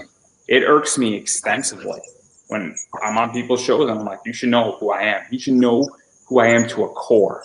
Because everything about me is so publicly accessible. And if you do an hour's worth of Google search on me, you'll find out way more than you want to know. I find that interesting because I would think like, so here's the thing for me. So when I'm dealing with other creators, other comic writers, or if I'm at a show and there's a bunch of bands there and stuff, if they're not prepared, I don't take it. I consider it to be like, oh, okay, now I know who I'm dealing with. I don't take it personally. I'm just more like, oh, okay, I'm at the next level. So, like we're all at different levels, you know what I mean? So like they're at that stage, and some people never pass that stage. I find ego to be the biggest challenge. But do you consider it like a personal like problem when you go on someone else's podcast and they're not as prepared as you would like to be? Oh, absolutely. So here's why I consider it a problem. I'm taking time out of my day to do what is known as a media appearance.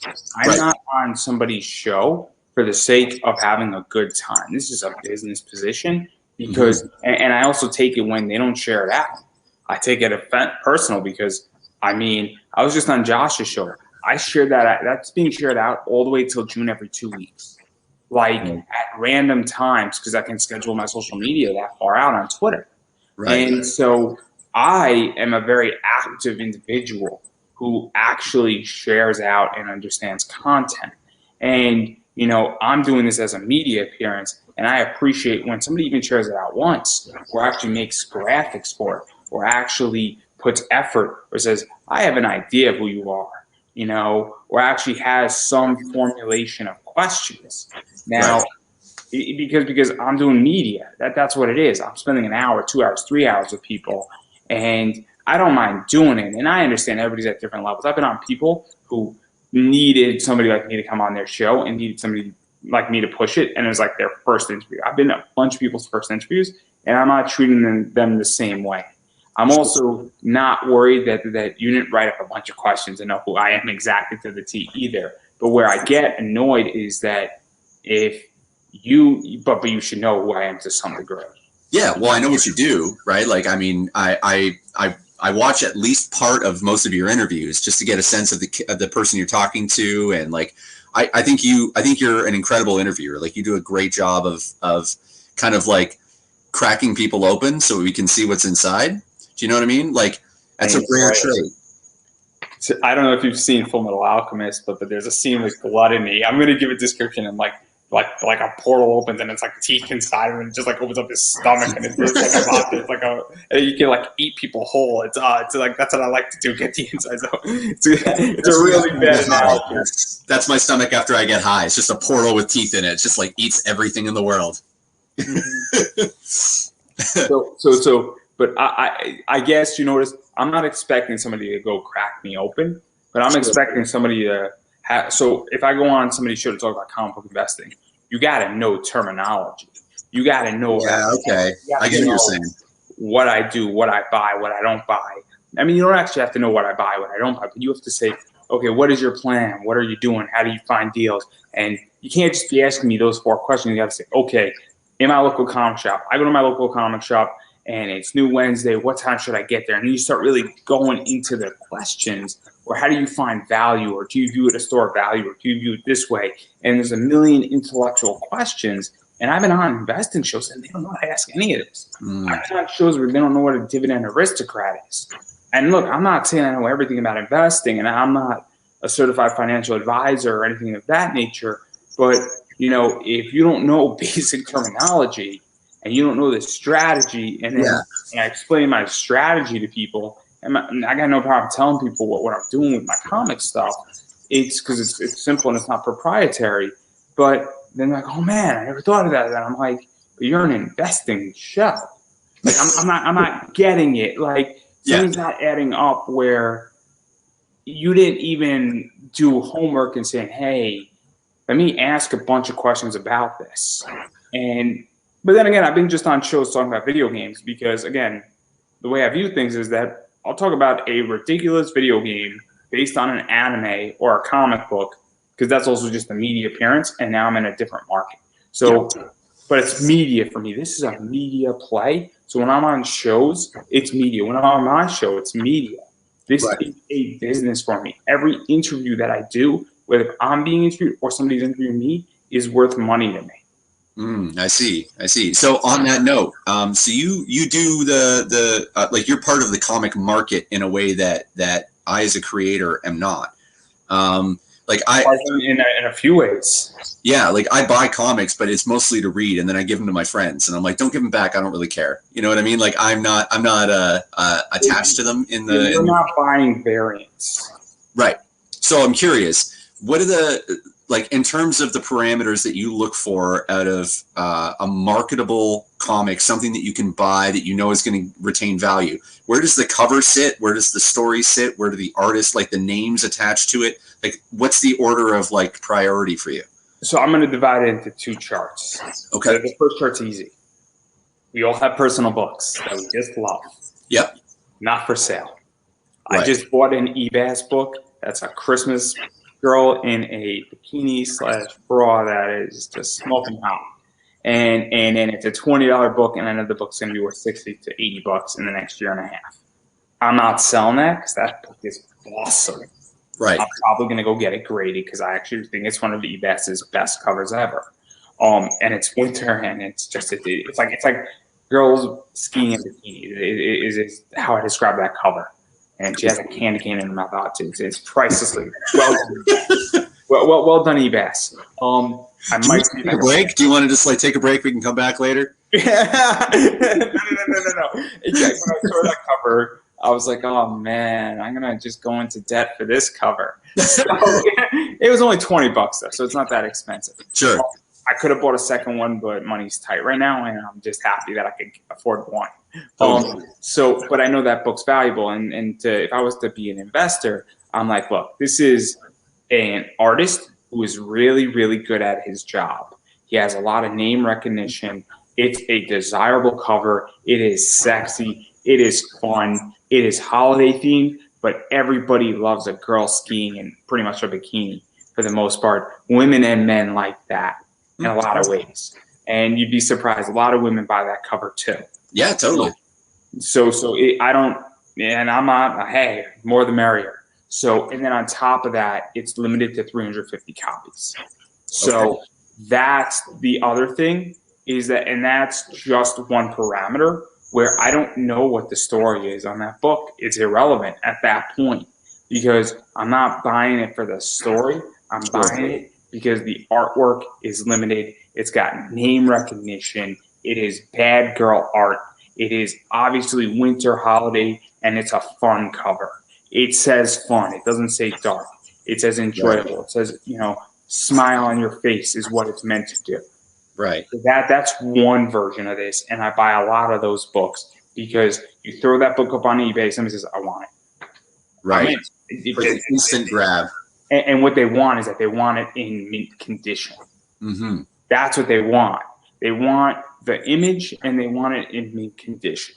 So that's one version of this. Now, I'm keeping that book. It's a great book. If you go on Zenescope's Facebook page, it's like right front and center. It's like the third post down right now.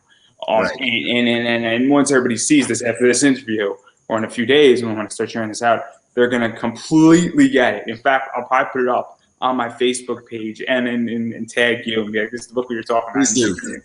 It's great. You're going to want to buy it in about 3 days when it goes up on their website. It's $20. I'm turning you into a Zenescope customer. So except they're not Canadian. Zenescope's a Pennsylvania company. So I'm sorry about that. Thank you, man. I don't care.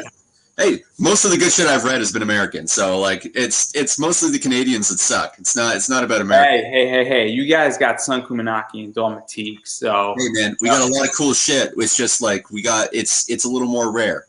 We people in Canada, we talked about this on Josh's podcast. People in Canada, we like order. We like to do things by the book.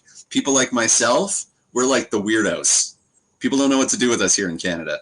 So that's kind of funny. Hey, you guys have beer. You got Pam Anderson. So it can't be. And we have a lot of comedians, but where do they go? They go to America because that's where the money is. Isn't it that like 50% of Canadians live below a certain line in Canada, and the line's like in the middle of the United States. Like, did you see that meme? Like the line is like legitly, it is like 10% of Canada, and then it's like 50% of Canadians live below this line, and it's like 10% of Canada. It's one of the It ain't because of America, okay? So slow down, slow your roll, buddy. It's because no. Of course, it's because of America. North of there. No one wants to fight a polar bear for a place to live. That's why. Fine. We're not going to get into that. I'll let you be delusional. It's all right. Okay, sure. So getting back to the comic side of things. Yeah, of course. So obviously that's one thing where it's name recognition. Another good example is Paul Green. Same thing applies, where it's the artist, the exclusivity, and the subject matter and the style of it. Sometimes also, just even going further, there's certain styles that just do really cool. Okay. So for instance, if somebody is a new school artist, their style is going to catch attention.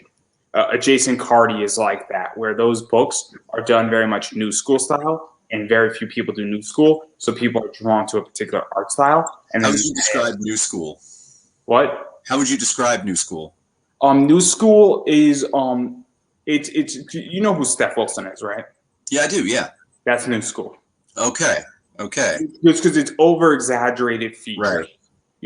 Girls a little bit more busty, it's a little bit more cartoony, and Steph is clearly in a lot of things bending the rules. Yep. So new school is that you take a concept and then you exaggerate certain features to make it playful. And the Chuck's book, the second one I think, had the Hooter/Looters cover done by Steph. That's a new school cover. Right. By definition, because that is an overly exaggerated and very cartoony, but very well done. Right.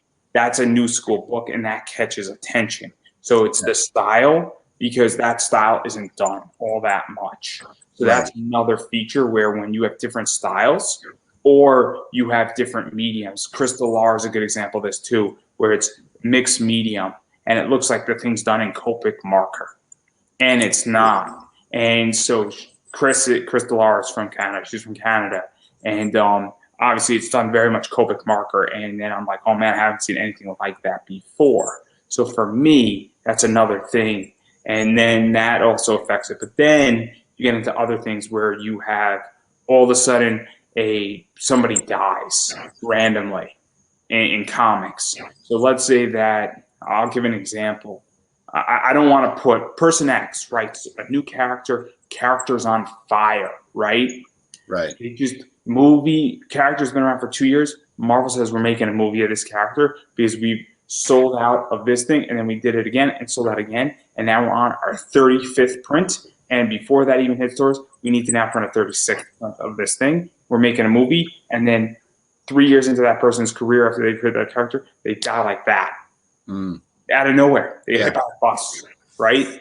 All of a sudden, that affects value because now all the books that they signed or produced are limited.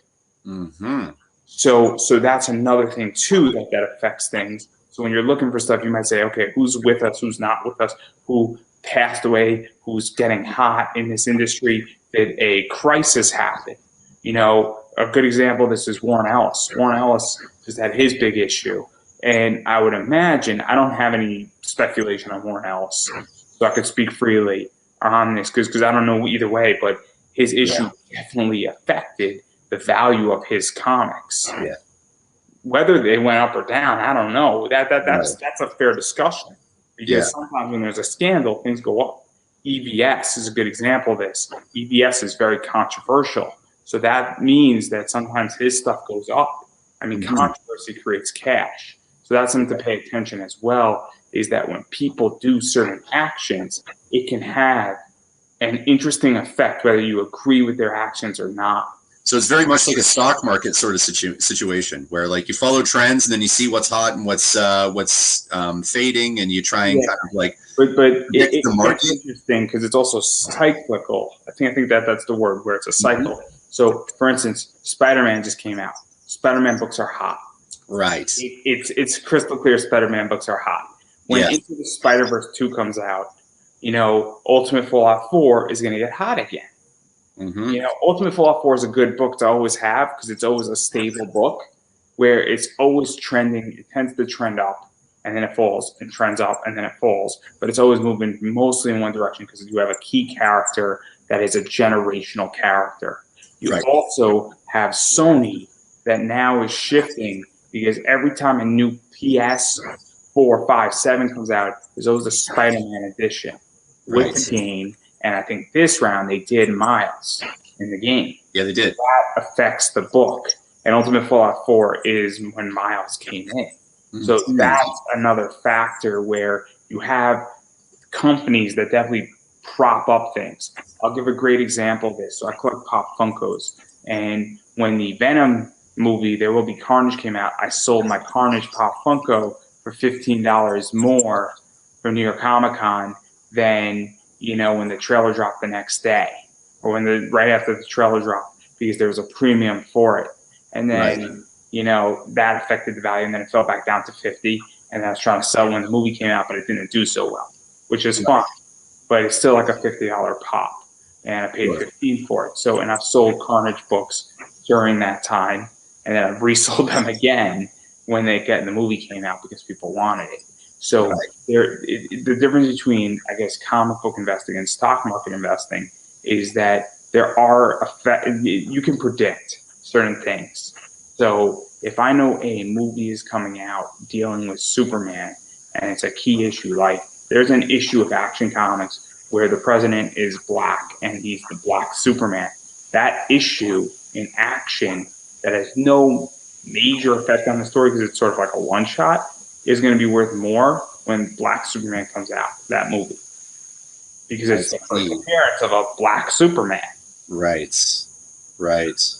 I would imagine that like a similar thing happened when the Watchmen movie came out, because I remember there were small cameos of Rorschach in various DC comics where I think there was one where Dr. Fate opened a portal and it accidentally entered the Watchmen world and had a conversation with Rorschach. And so that issue would jump up in value because everybody wants a piece of that thing while it's still present in the mind.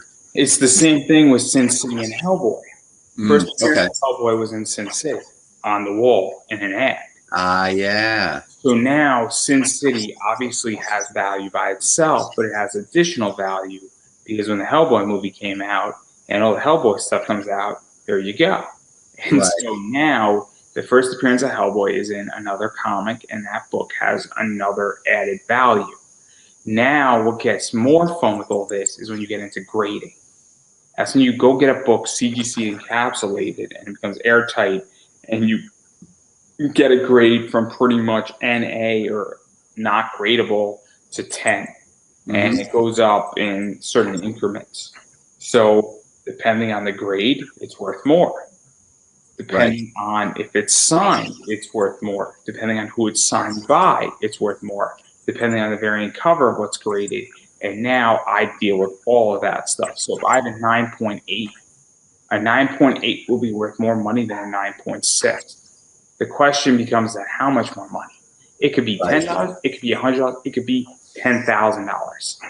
So now you're getting into a whole different game where the appreciation and the elements of all this stuff changes dramatically. And so I buy and sell a lot of comics and I move things out in that fashion. I prefer to not deal too much with DC and Marvel. I tend to deal with things like Zenoscope. I also tend to pick up books like Dynamite right now, and I'm picking up books like, from Titan Comics. I just picked up a bunch of Cowboy Bebop books. Right. Because Cowboy Bebop is a big project. There's a lot of money involved. And I picked up a whole second set because I know people are going to miss the boat on that series, and they're going to want it. I know I've done this because the Cobra Kai comics from IDW, I wound up picking up a set for double what they sold for individually, and I was very happy to do so because I was like, hey, I like these books. They're cool. And they're like the photo covers, and I like Cobra Kai, and so I paid $40 for it. And so I know the Cowboy Bebop stuff is going to be popular, and despite it being canceled, obviously. I was thinking there might be an increase in audience engagement, because I would imagine Netflix has such a broad range of viewership that you're gonna, and because it's live action and there's recognizable actors and stuff in it, you're gonna grab a whole swath of people who never even knew Cowboy Bebop was a fucking thing, and now they're like obsessed because they think it's amazing. And they might go and watch the anime because the anime is on Netflix as well. And then they're gonna be like, there's a comic. And then they're gonna want to buy that. So like, I imagine that like 6 months to a year after this, there's gonna be this huge drive to grab more Cowboy Bebop material once a new fandom kind of like emerges out of this. Yeah, and I think it's very much a sleeper, where there's a lot of people who are watching it, but I also think that a bunch of people in a few months from now are going to be like, man, this is kind of cool, and I want more of this content. And they're going to want those books, and they're going to want to buy it, and they're going to pay, $80 for it. And I think that's something that's really going to happen. That's another thing, but that's very much that's a gamble, and that's a speculative play. Sure. Versus what I like to do is that I like to buy books and then hold them for 3, 5, 10 years. And so I view a lot of this stuff as commodity, and I view it as equity. And I'm sitting on a lot of books, but I also buy and sell and flip and move things out and list things. And look, I mean, if I buy a book for $20, I'm looking to make $60. So, and then what I do is that the way I make my real money, and this isn't a secret and it's not proprietary, is I take my profits. So if I buy a book for 20, I sell for 60. eBay takes 13%. Because I sell only on eBay at the moment. Then after that, I'm trying to do math in my head. I'm really, really bad at math. I usually end up with, I think it's probably because they charge for shipping. I charge like 11 for shipping, so we're at 71 minus 13%. I used to have these numbers memorized in my head. Let's just say that I wind up with $56. I still then, after I pay for the shipping, then I minus $20 from there, and I wind up with about $36 in profit because I kick the 20 into the next book. Then I take the 36 and I put it into the stock market, into dividend producing stocks, because at some point I think all of this is going to collapse. And so all of a sudden I'm moving, and if people are watching this, and I've spoken about this before, I'm taking one asset that is extremely highly speculative, and I'm buying a real asset that's a cash flowing asset. And so when I say I made X amount of money in comics, I didn't make all that money in comics. I made all that money because comics was the impetus. It was the spark. Because this is going to fall apart. I have no doubt in my mind. And you say this, what do you mean? Like the entire comic book investing side of things is going to go take a downturn for a few years, sooner rather than later. Right. So you think it's going to be a similar situation to like 2001, 2002, where it was like comics basically ceased to exist? I think it's going to be more like 2007, 2008, where I think the economy is going to turn. And I think it's going to be a very, very, very rough position where the economy is going to turn, and there's just going to, people are just not going to be in a position to buy as much. Right. I think the assets are going to be the same, but I think cash flow is going to be a nightmare. I think things are going to be undersold. Right. Money. People are going to pursue more practical investments and that kind of stuff because there's going to be bigger fish to fry. Or a book that was 100 is going to sell for 80. Right. And the person is going to make $20, not 40 on it, which is, there's nothing wrong with underselling an investment, but still make a profit on it. Sure. Then that book in 3 years following that is going to be worth 160. But person is a shop. Person needs money. Person needs to just move merchandise out. And I think it's coming, and I think it's coming for a lot of reasons. Obviously, the rules on eBay have just changed in America, and so there's a lot of stuff that's about to go on. And it's going to be very, very interesting with that, but I don't think comics are a bad investment still. Right. Yeah. Good investment. So that's what I think when I move from basically a highly speculative investment down to a much safer or cash flow investment. Yeah, so that makes a lot of sense. So it seems like you have a business-oriented sort of approach, but you're very diverse in terms of the way that you do this. Most of the people, and this is nothing against a particular method, but most of the people I've met, So for me, money's not a motivating force for me. I've learned this for many, many years. Now that I'm running my own business, it's been solidified because there was a concern among some of my friends and my girlfriend and family members that like once I had money, that I wasn't like just living paycheck to paycheck, that I was going to start treating money more seriously. And not the case. I don't really care still. But most people that I've met that are financially savvy, they tend to find the thing that they're good at and they just go for it. Where it seems like you have a far more diverse portfolio, I guess. So how do you keep track of all this stuff? Do you find it difficult, or do you find it like energizing to be involved in all these things all at once? Oh man, I love it. I love being in the stock market. I enjoy stock market. I enjoy crypto. Obviously, I'm now seeking out sponsorships and a lot of live reads. So obviously, I have sponsors. You know, Mixum is paying me money. Certain people are paying me money for ad space. You know, and I'm looking for much more of those. Sure. And so for me, it's just that like I just gravitate towards it and I find it enjoyable because I want to build wealth and I want to build freedom. And it has nothing to do with politics or anything like that. I just want the ability to continue to build forward.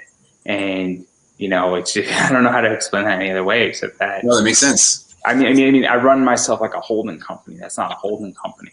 And this is one of the things that I'm learning is that it took me a long time to figure out in my eBay business how to take money out of the business. So the business produces me money and then I take it out and then I put that money to work. And that's something that I think people need to understand.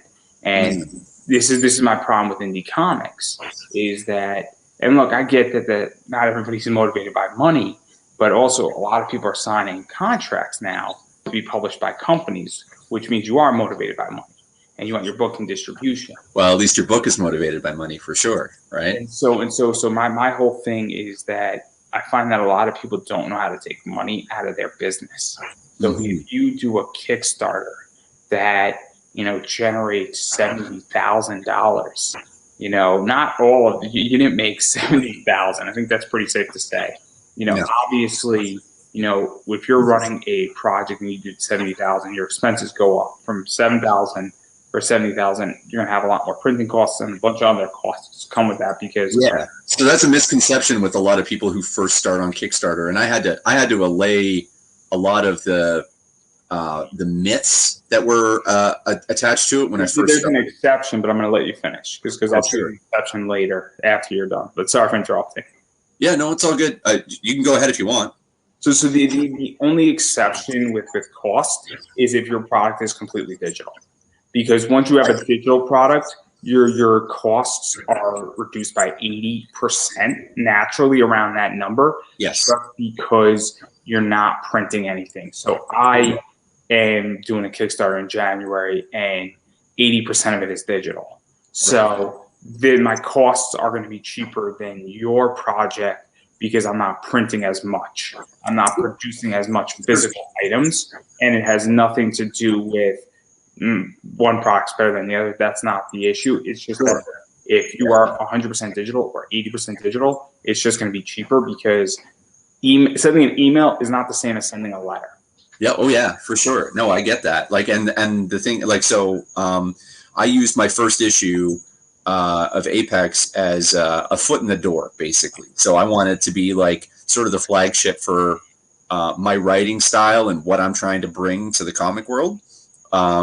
So I've put the digital up for free. It's on Linktree.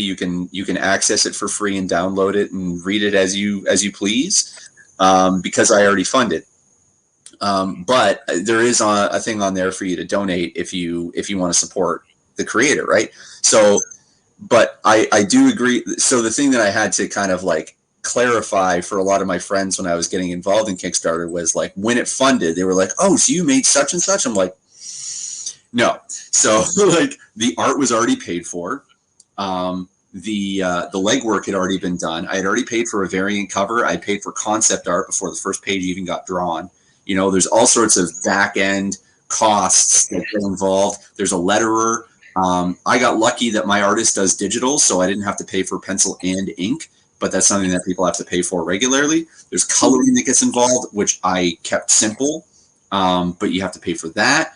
Then you got to pay for printing, and then the quality of comic will directly translate into whether or not you sell more comics. So if you get poor quality, you're going to get a more profit per issue, but you're going to sell less issues. So you kind of have to balance that too. It's walking away with anything. At the end of the day. I'll talk about my sponsor. So I'm on round 2 with Mixum, which is Sure. I didn't know I was going to get a round 2. I was lucky enough to get round 1. I'm very, very, very fortunate. I'm very honest.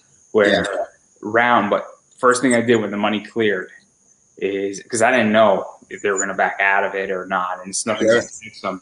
But one of the things is that first thing I did is I paid for my StreamYard for the entire year on round 1. So whatever they paid me, a good chunk of that first sponsorship went to my streaming. Yeah. But I got rid of a bill. So I have 12 months of the ability to do this. Now that means I am 4 months short for season 3.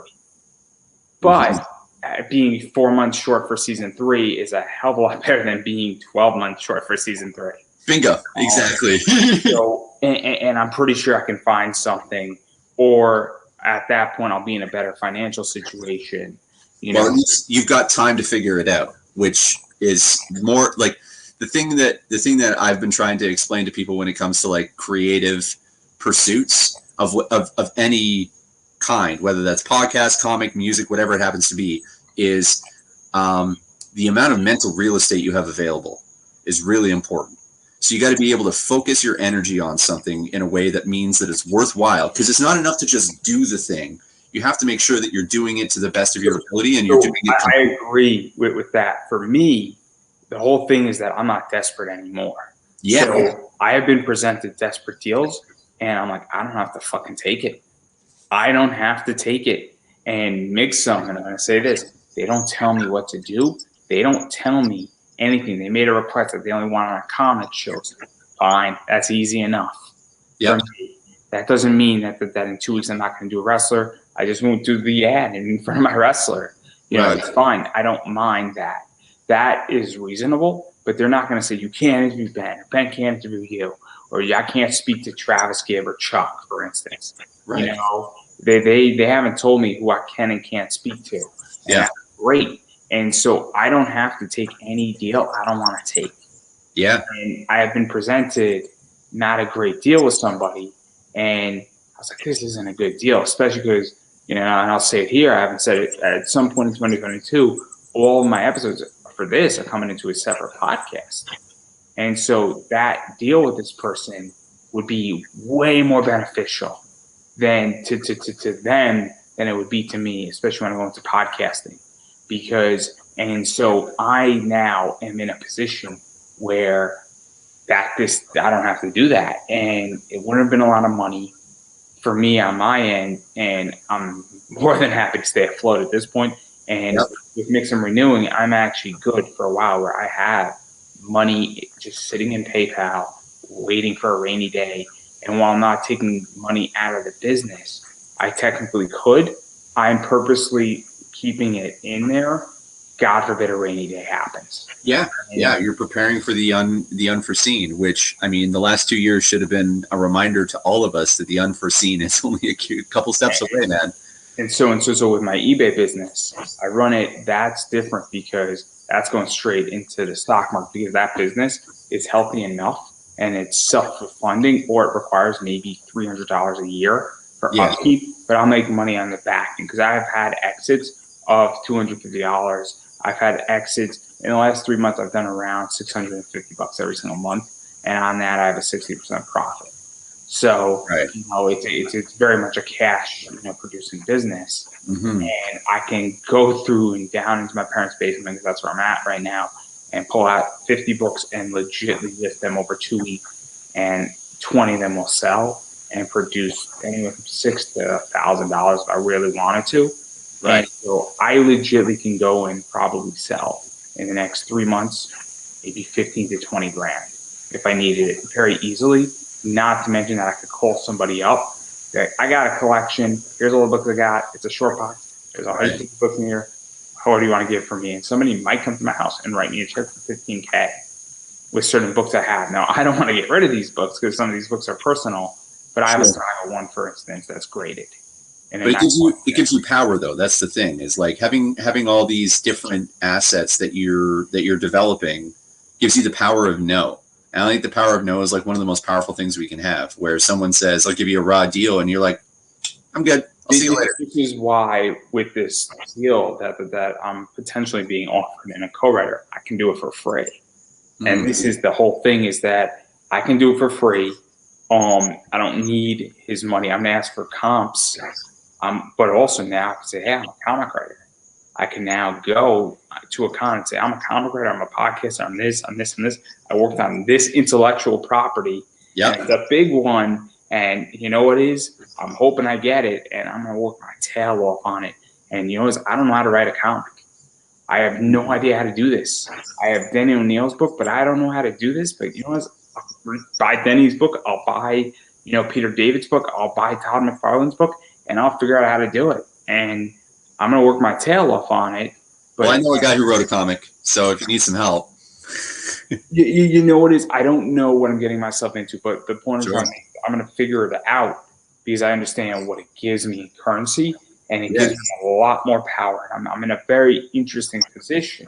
Yeah, what I'm saying is, like, I have a little advice for you, though. And what I'm saying is, like, you've built this community, you've helped kind of, like, get this community together of comic creators that all know you, and I'm sure they would offer their insight on a page or two if you need it. You can definitely tap into that community, man, because that's what makes. I don't know if my co-writer wants me to tap into people, but he said he's going to help me and not leave me in the dark. So you can be vague about it. You can be like, I have this problem where there's a conflict and these two characters are doing this. What do you think we should do? And then, like, someone can offer you some insight. There's always ways to do it without kind of prepare to die. You have killed my father. I wanted to use that line forever. I was just watching that. I was just watching The Princess Bride. So that's a good movie, man. It's a great movie. It's an amazing movie, and so good, so good. I forgot that Andre the Giant was in that.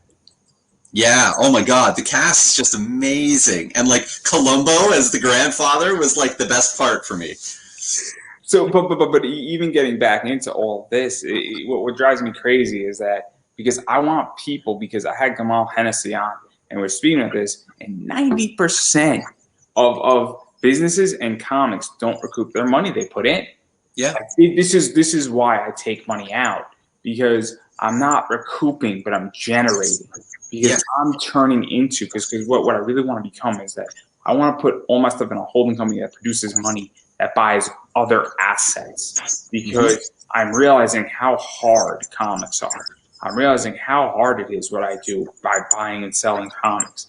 I'm realizing podcasting is hard. Yeah. It's competitive. I mean, I don't know how you're doing a show. You're number 16 of the people that I've interviewed in the last 2 years. There have been 15 people, not including you, who have started podcasts after being on my show. 2 of them are still around, and maybe 3 of them are still around, and they don't do it half as good as I do it. They don't do it as aggressive. They don't do 4 to 5 a week like I do it. They're not as diverse. They're not as I'm not trying to sound egotistical, but no. I get what you're saying, man. It's hard to do anything to the level that like it's similar to music. So like I started as just like a musician. I was just playing in bands, and then I got to a point where I was like, I love this so much, I want to do it as often as possible. So I quit my job and I started doing it, and then I ran out of money, and I was like, oh yeah, this doesn't pay. I need to find another way to do it. And it's taken me years to reach the point where I'm at now, where I found people that I'm in a band with that are also interested in pursuing the same goal as me. And now we've created a production company, and now we're working on elevating the scene in our town. Like in Toronto, there's not anybody paying attention to the scene here. There's so many great musicians and so much talent here, and we're trying to bring them to a level. And the whole point is, like, it doesn't matter who gets, like, who breaks out, as long as we're all part of the same circle. It'll help all of us. A rising tide lifts all boats, right? And Yeah, so my entire thing is that I understand that I have to become diverse yeah, where to generate money because I'm gonna always have a day job, no question about it. I want health insurance. I hate to sure. say it, I want a job that has a 401k because people say, "Oh, 401k is a disease," but more people become millionaires with 401ks and IRAs and Roth IRAs and not Mhm. and I'm not giving anybody any financial advice, but statistically, the greatest wealth building tool that a person can have is a matching 401k in your job. And if you have a job that gives it, and your job isn't great, but it's a great match, you might want to stay there for a while. Yeah, Because you know what it is? It's those things are hard to come by, and pensions are good in a lot of ways as well. And my point is that, and health insurance is great, so I view all this as a bonus. So yeah, all my comic stuff does is that it's just a bonus where if I can generate an extra 8 grand and then I can invest that appropriately into good dividend stocks that produce a 3% dividend, it's a lot of money that adds up over 30 years. And hmm, if you keep doing that over 10 years, just the money is 80 grand, but obviously my money's working for me. And right. so now I have a lot more ability to say, fuck you. No, I'm not interested. Or I can actually do something that's way cooler. Or if I have kids and I'm hoping I get to, all of a sudden they're going to come across a fuck ton of money when I'm dead. And that's my legacy. Or they'll be able to, take their pick of schools, right? Like it opens up that's the thing about like, I used to be very anti-money because I don't know if you've noticed from watching me on Facebook, but I have a bit of a radical politics about myself. I purposely just skip you because I'm sure that as you could tell, I'm very libertarian and I like my freedom and I want to be left alone and I want the ability to do what I want legally. So for instance, I am very much in the camp that I think government is good for a bunch of stuff like paving the roads, but I think government is bad for business. Where what I mean by that is, it is they put a lot of stupid regulations. I don't need my barber to have an occupational license to cut my hair. No offense. I don't think we're as different as you might think. I think the government should do what it does well, and I think business should do what it does well. And as you said, I agree with you that government is not good at business, but I think business is really bad at governance, and the two are going to be in constant conflict. And the goal, to me, is to get them to some point of consensus where there's a line that neither cross. Do you know what I mean? Yeah, And I also think that I mean, look, in the state, obviously, my background is that I was at Student Veterans when they got rid of Carthagin and ITT Tech, and that was something that VFW and Wounded Warrior and a variety of SVA, Student Veterans of America, and IVA were trying to get rid of with the GI Bill, which was predatory lending. And basically, whether you like the Trump administration or not, it was the right call to basically say GI Bill no longer applies at ITT Tech, Carthagin, and these for-profit schools that have proven to be predatory and have fucked up. Now, that's not a Trump position. That's not a Republican Democrat position. no, exactly. I think most people say if these credits are not transferable and this GI shit doesn't work here, that's a good position. Now, the reason why I bring all this up is part of the problem with student lending and all that shit is it's extremely complicated and it's just bad business. And it was so bad that Aunt Sally, and Uncle Freddie got fired by the government. I don't think people understand what that means. So I'm going to break it down. The government doesn't fire private contractors ever. Mm-hmm. They just don't renew their contract. Right. When you fire a private federal contract that legitimately has billions and probably like 15 to 20 billion dollars worth of shit going on, that's horrific. That's a big deal. CNN, MSNBC, and Fox did not cover. That's a story. The thing is, there's all sorts of stuff that they don't cover. So, like, I didn't expect to get into politics. All I was trying to say is, I'm not trying to get into politics either. My point No. is that that's a bad business position that government fucked up on. Yeah. So, like, I guess what I'm trying to say is, like, you know, I said that money isn't a motivating force for me, but I do understand now. I used to have an anti-money stance, and I've now understood that money is not good or evil. It's not, it doesn't have a social or a moral value to it, but it does give you power and it does give you freedom. And the amount of power and freedom you have is directly proportional to how much money you've got in the bank. So the fact that I'll explain, I needed $240 so that because in August I had money for September for StreamYard. I did not have money for October.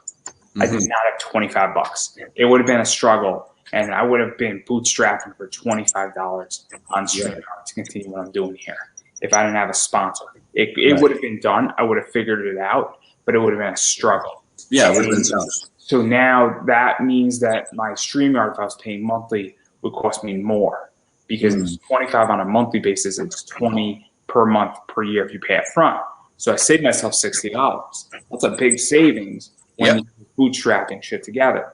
So now when I got my sponsor, I said, cool, any money I get now is just gravy for a rainy day. Bad deal came my way. I now said, I don't have to answer this person so quickly. I don't have to respond so quickly. I can say no. I also stuck to my guns on my price, and they were trying to beat me up, and I stuck to my fucking guns. So now you can't bully me as much, and maybe you could beat me up 10%. You can't beat me up 20%. You can't beat me up 30%. You can't hold me over a barrel, and you know that's what it is with money with me. So I find that money is good to the sense that if you have money in the bank, you can negotiate better. Well, for me, money is just so I have this sort of theory is so we call money currency, right? And there's only one other thing there's two other things that travel in currents: water and electricity. And I think of money as a form of electrical energy. So, like, think about it this way. So I go to my job, say I get a job, right? I show up and my body produces work, and that work is monetized for a certain value per hour. It's the same thing that happens when I pay for hydro. I pay for the amount of hours the generator has to produce energy for my house, right? I'm doing the same thing. It's just my body is the generator, and in return for the energy that I expend in that workplace, they give me this like little note that says it's worth this much.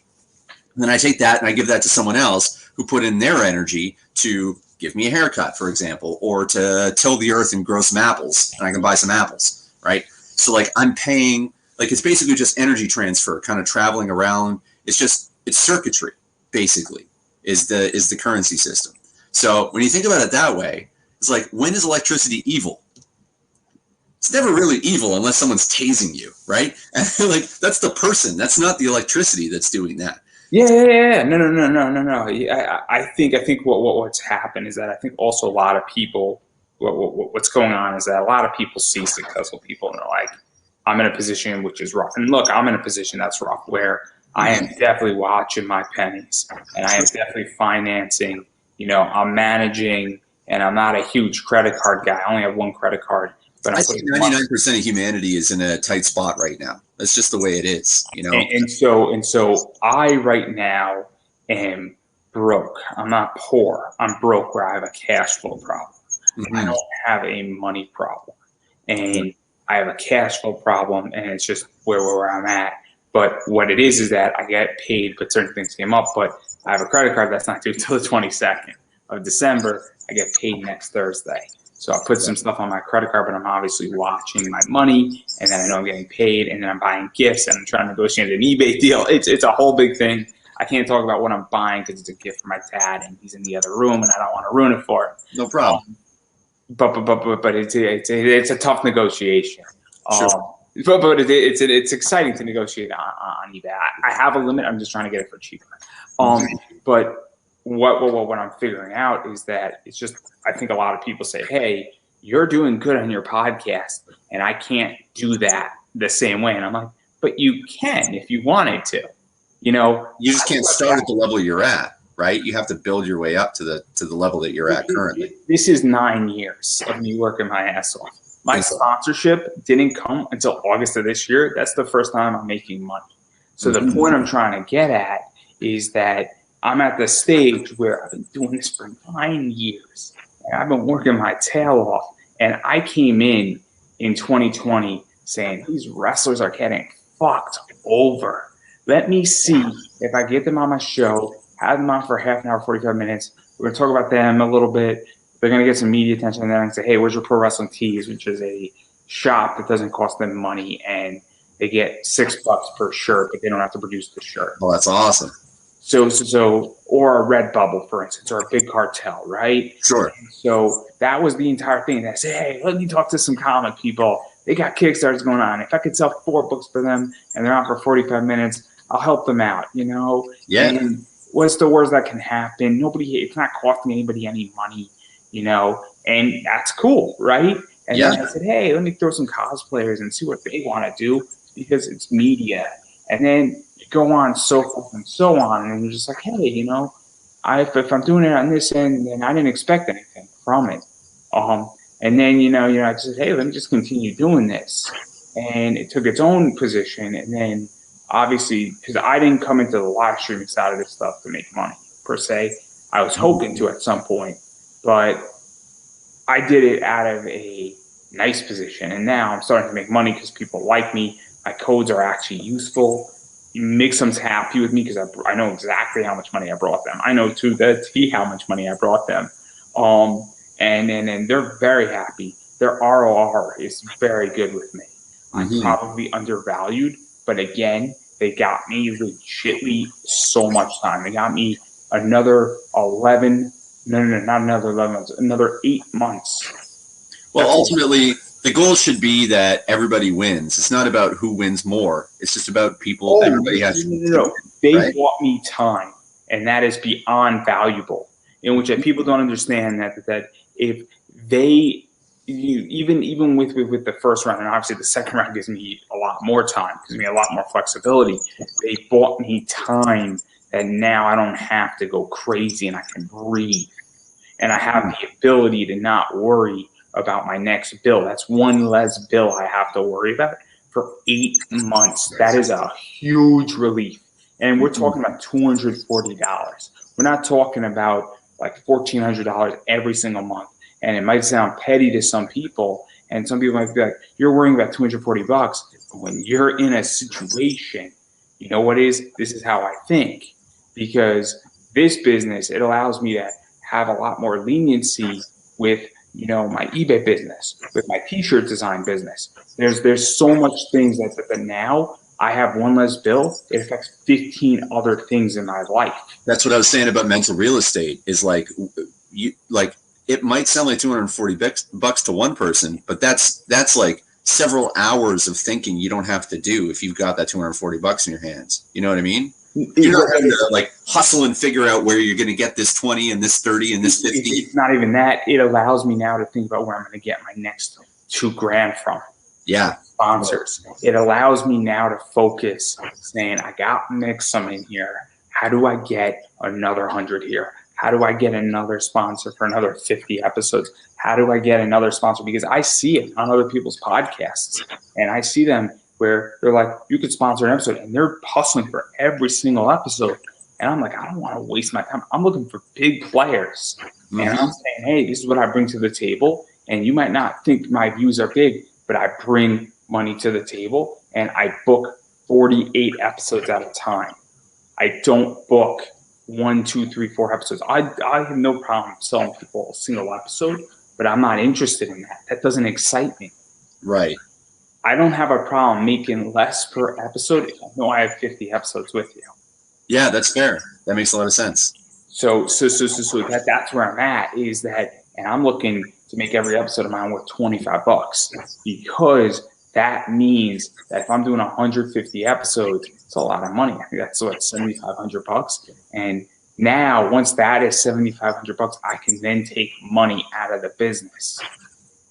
And it goes back to the idea that at some point, I don't think I can beat Joe Rogan. I think that's so hard to do. It's not impossible. I think though that I could make 15 grand from this every year. And then if you have another business and another business and another business, and what if I have businesses that produce me, $40,000 extra dollars, I'm making $100,000 at my job. I can then go out and buy the car I want every year. I could go buy the car I want every 3 years, and I can buy the car, not lease the car. I could go buy a Dodge Challenger that I want. That's something that I think people don't understand, is that it's going to change my element of fun in my life. It's not going to change my lifestyle. That's the thing for me is like, the goal for me now, like I'm 38, so I don't know how old you are, but I'm 28. I'm going to be 29 in about a month. Right. So I've got a little extra time, and like I grew up really poor. I'm not going to lie. Like, it wasn't a struggle growing up. So I'm going to ask you a question. And sure. Poor or broke? Did you know the difference? Because I didn't use the word poor. Yeah, we were poor. So broke means that you have a cash flow problem. I don't want to say, I don't want to say that I like my family was poor. We did okay when I was growing up. But when I got out of my parents' house, I was poor, legit poor. Like there was a time where I was sleeping on an inflatable mattress in a basement apartment, working 60 hours a week kind of situation. Okay. It was not great. Like I was poor for long enough that it became normal. Poverty became just like my mentality. And when I reached a point where I had kind of balanced my books and was able to kind of maintain an equilibrium in my life, I realized that the priority was for me at least, was to do something that I didn't hate. Like find the fun, find the love, wherever that happened to be. And so I basically just sat down and I wrote down all the things that I like to do and started figuring out what I could do within that realm that would help me. And then I took that list of things that I wanted to do and I went, how many of these things cost me money to do? And there was a bunch. Playing drums is one of them. It's a very expensive hobby. And then there were things that I could do for free, like writing. Writing I can do, cost me nothing but time, right? And I love doing it. But once I got to a certain point with writing, it was like, now I want to publish. So that's going to cost me money. But that's a pursuit, right? That's something that I want to do to see if I can do it. So like the goal for me at all times is the money is like a means to the end. The goal isn't the money. The goal is to use the money to achieve goals that make me feel fulfilled. So I don't have a problem, and this is where this irks me on Kickstarter, is that I hate when people go into debt for their Kickstarters. Yeah. So I don't have a problem. You say, look, I don't need to make money on this, but I can't lose money on it. Bingo. That's it. That's the whole thing, because I've seen posts with people saying, 10 years ago, we had more money, we can afford things. And the question I asked to myself, and I'm going to start asking to people, is that, when did you get into comics? I say, 6 years ago, I had more money. They're like, oh, I got into comics 5 years ago. And I'm like, there you go. You're producing 3 books every year, and you're putting the money out there, and it costs you put $4,000 out there to get it done, and you recoup the money. You do $10K on a Kickstarter or $12K on a Kickstarter, you pay yourself back, but you don't. That's why you don't have as much money, because $4,000 is going out the window right from the start, and it's going out, and when you're bringing in 36, a third of that comes back to you. But again, and you're doing cons, and there's nothing wrong with that. No, yeah, totally. But for me, the second question is, so the first question is, are you losing money off your creative pursuits? If the answer is yes, okay, but are you happier? If you're happier, but you're like making less money, okay, that's a fair trade as far as I'm concerned, right? Like if you're comfortable with having a little less in the bank, but you feel a little more satisfied with your day-to-day life, there's way better. wrong with this. I lost money on my podcast for 8.5 years. Right. Okay? Yeah. We total that up, and we look at it on our website and all that stuff. But again, I'm not losing. I'm not putting up $12,000. You're not going broke. And also, I have responsibilities where I have covenants in my life, first and foremost. Hmm. And so I purposely set up covenants in my life that prevent me from doing something stupid. And so this is one of the things with why I'm not doing a Kickstarter right now is that economically it doesn't make sense. Now, the Kickstarters that I want to do, obviously, I'm planning to draw it myself, and that's kind of the joke of it a little bit, is that that's the intent of the Kickstarter. It's supposed to be fun. It's supposed to be like Axe Cop, which is just a stupid on a stick that just like humor that a three like you would give to your 8-year-old son or daughter. Sure. They would laugh, and it's not supposed to be drawn perfect. And it's the story, and it's just like, what can be the most ridiculous thing that you can think of that's just stupid that you pick it up and like, oh, that's kind of funny. Like, a cop that carries an axe instead of a gun is hilarious. It's hilarious. And then he's trying to find out where the bad guys are, and he has a map in his file to the bad guys hang out, and then it's like going like all over the place. I mean, if you look up Axe Cop, it's apparently there was this team where I think it was like his 19-year-old half brother and an 8-year-old. So the 19-year-old half brother was the artist, and the 8-year-old's the writer on Axe Cop, and that's why Axe Cop is brilliant. It's the most brilliant comic I ever read. It's absolutely ridiculous. It's like maybe like 6 pages per story, and it's like it got like a Nickelodeon television show for like 3 seasons, and it's great. It's so good because it's so stupid. It's like I could turn it on. Like I like to drink and you like to smoke. So for instance, if you're smoking and I'm drinking, and we're just like, well, you're on your couch, you're like, I don't want to think. You turn on Axe Cop, you're just gonna start laughing. Yeah. It's not the kind of comic you're reading to like gain deep insights into the nature of man. Like you're laughing at shit. I love that stuff, man. And so my whole thing is that I don't have a problem with somebody saying, look, I make $120,000. I'm not spending $12K on this. My wife's not going to kill me, and we're having a good time. And my hobby cost me $4,000, and I don't go out to bars. I don't go on vacation. I don't do anything. But this keeps me and my marriage working. For instance, podcasting for me is very therapeutic. I'm not going to lie. During COVID, I was speaking in 2020. I spoke to 90 people.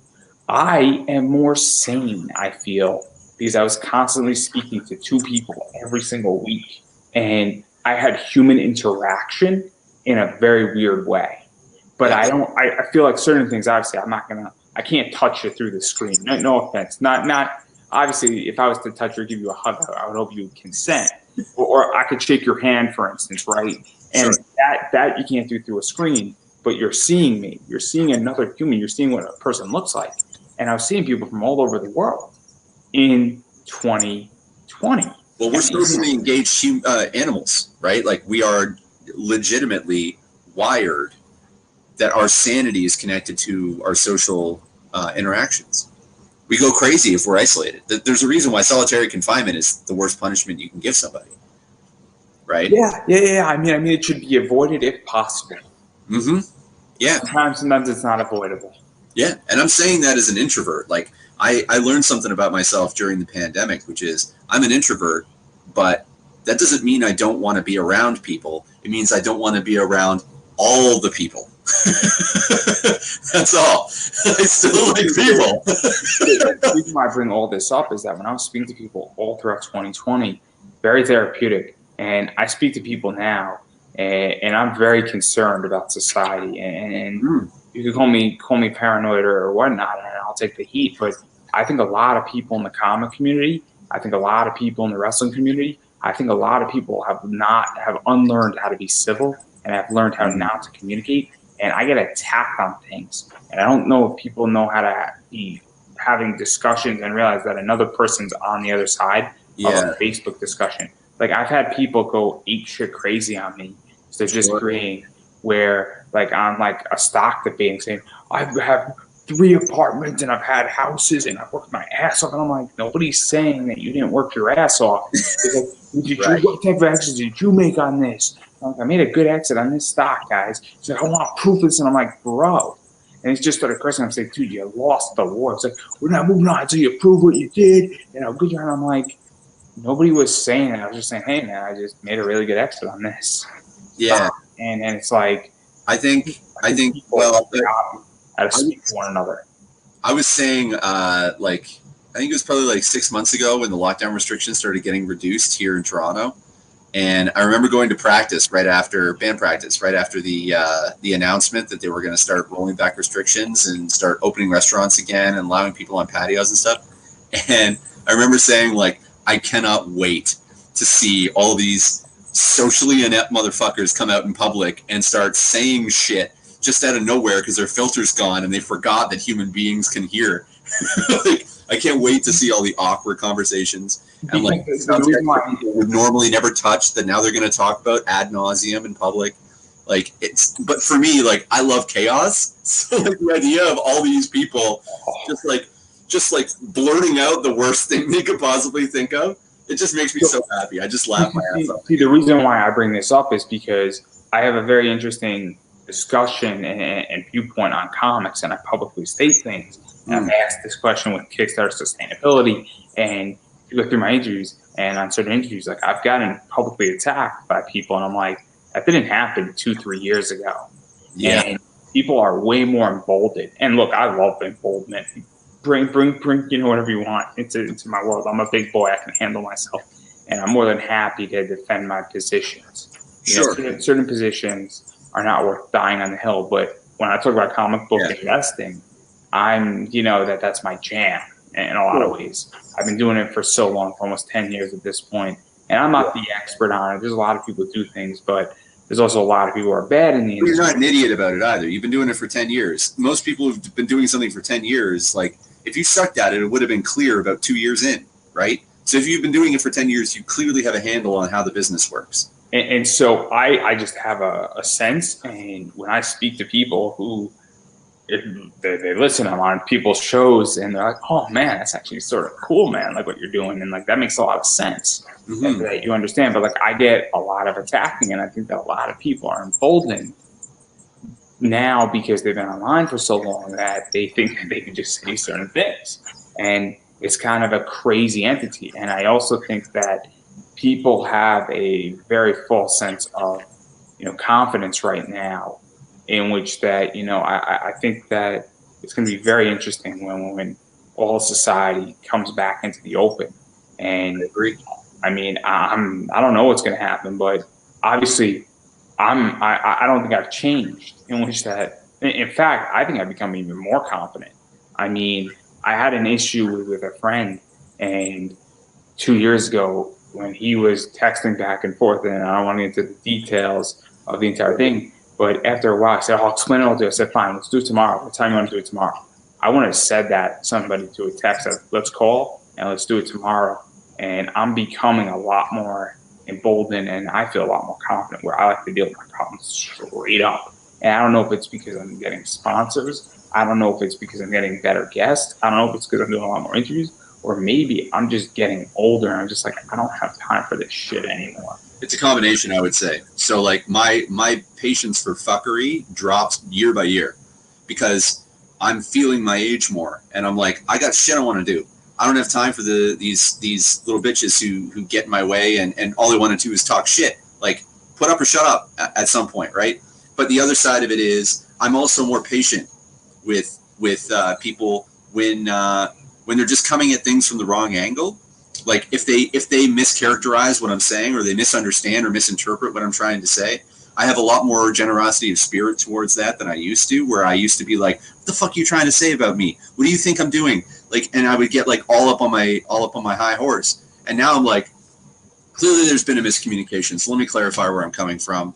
And I feel a little more, like the other person deserves my attention and my time, because my goal used to be right. And now my goal is to find the truth. And finding the truth can't happen if you're trying to be right. So that's interesting. So because I agree with certain parts of that, but I know certain things are just right off the bat. So I am very much, when I feel about the entire comic thing, that I am more right, and people who disagree with me, I don't know it's hard to find the truth because I present certain evidence that I feel. Some things are true. Like, that's the reality of things. So you gotta be able to know. You gotta be able to stand by what you know to be true. So when I'm debating crypto ideas, I'm willing to learn because I don't know everything about crypto. I am very, very bullish on certain things, and then I'm not anti-NFT per se, but I'm also saying, look, it's not for me. You know, I get the practicality of an NFT, but like I was just in a discussion and a person started to pop. I said, hey, look, I'm not anti-crypto. I just don't. I said I don't think they're replacing comics anytime soon. I don't think an NFT is replacing a comic because they said, oh, NFTs are sort of the digitalization of comics. I said, I don't think they are. I think they're a new product in addition. They're not a replacement. Digital comics are the digitalization of comics. People are what I find people tend to do when a new financial instrument enters the field, especially if it's connected to the creative realm, is that people want to make it into the new blah. They're not like, it can just be its own thing. Like, there's an infinite amount of space for all things to coexist. We don't need to overtake things or compete with things or win or lose. Like, it's not, comics can live in the same space as NFTs live and no one gets hurt. Like, it's fine.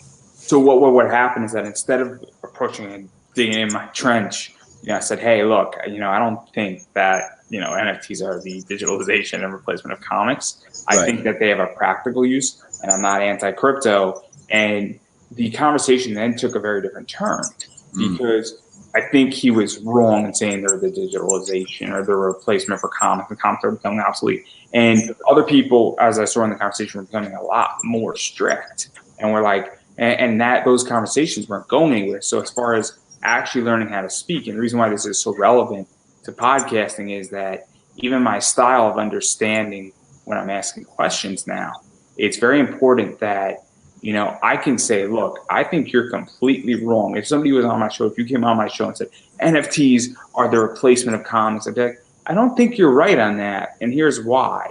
I think that they're an addition. I think that they have a place in the market, and I'm not anti-crypto.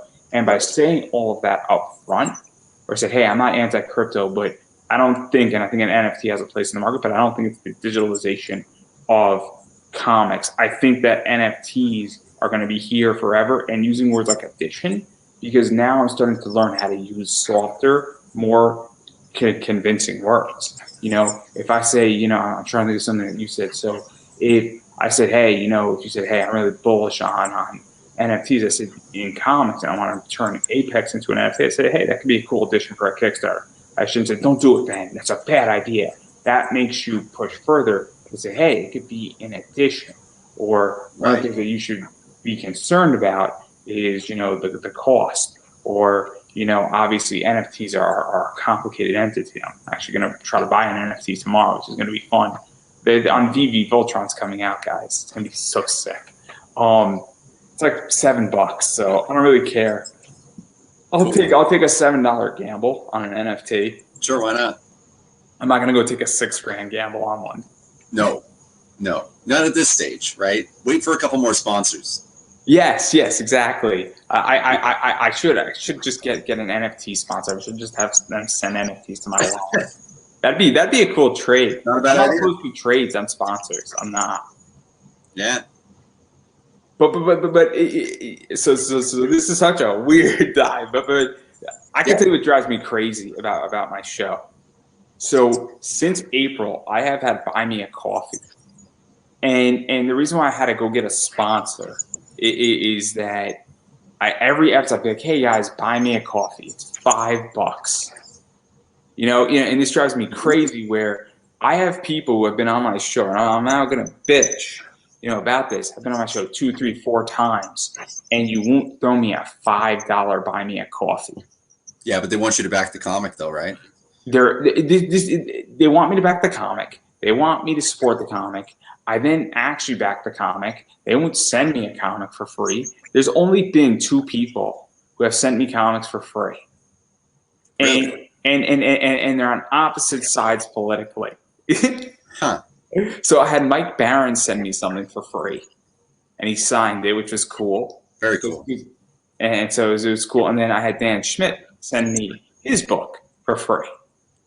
and his graphic novel, and I'm like, how in the fuck do you guys not send me free shit? Like, you really think that it's a good idea not to send me free shit, not buy me a coffee? Because a few people have, like Mike Teener has done it, Corey Hardiman has done it, who's a fellow Canadian. Yep.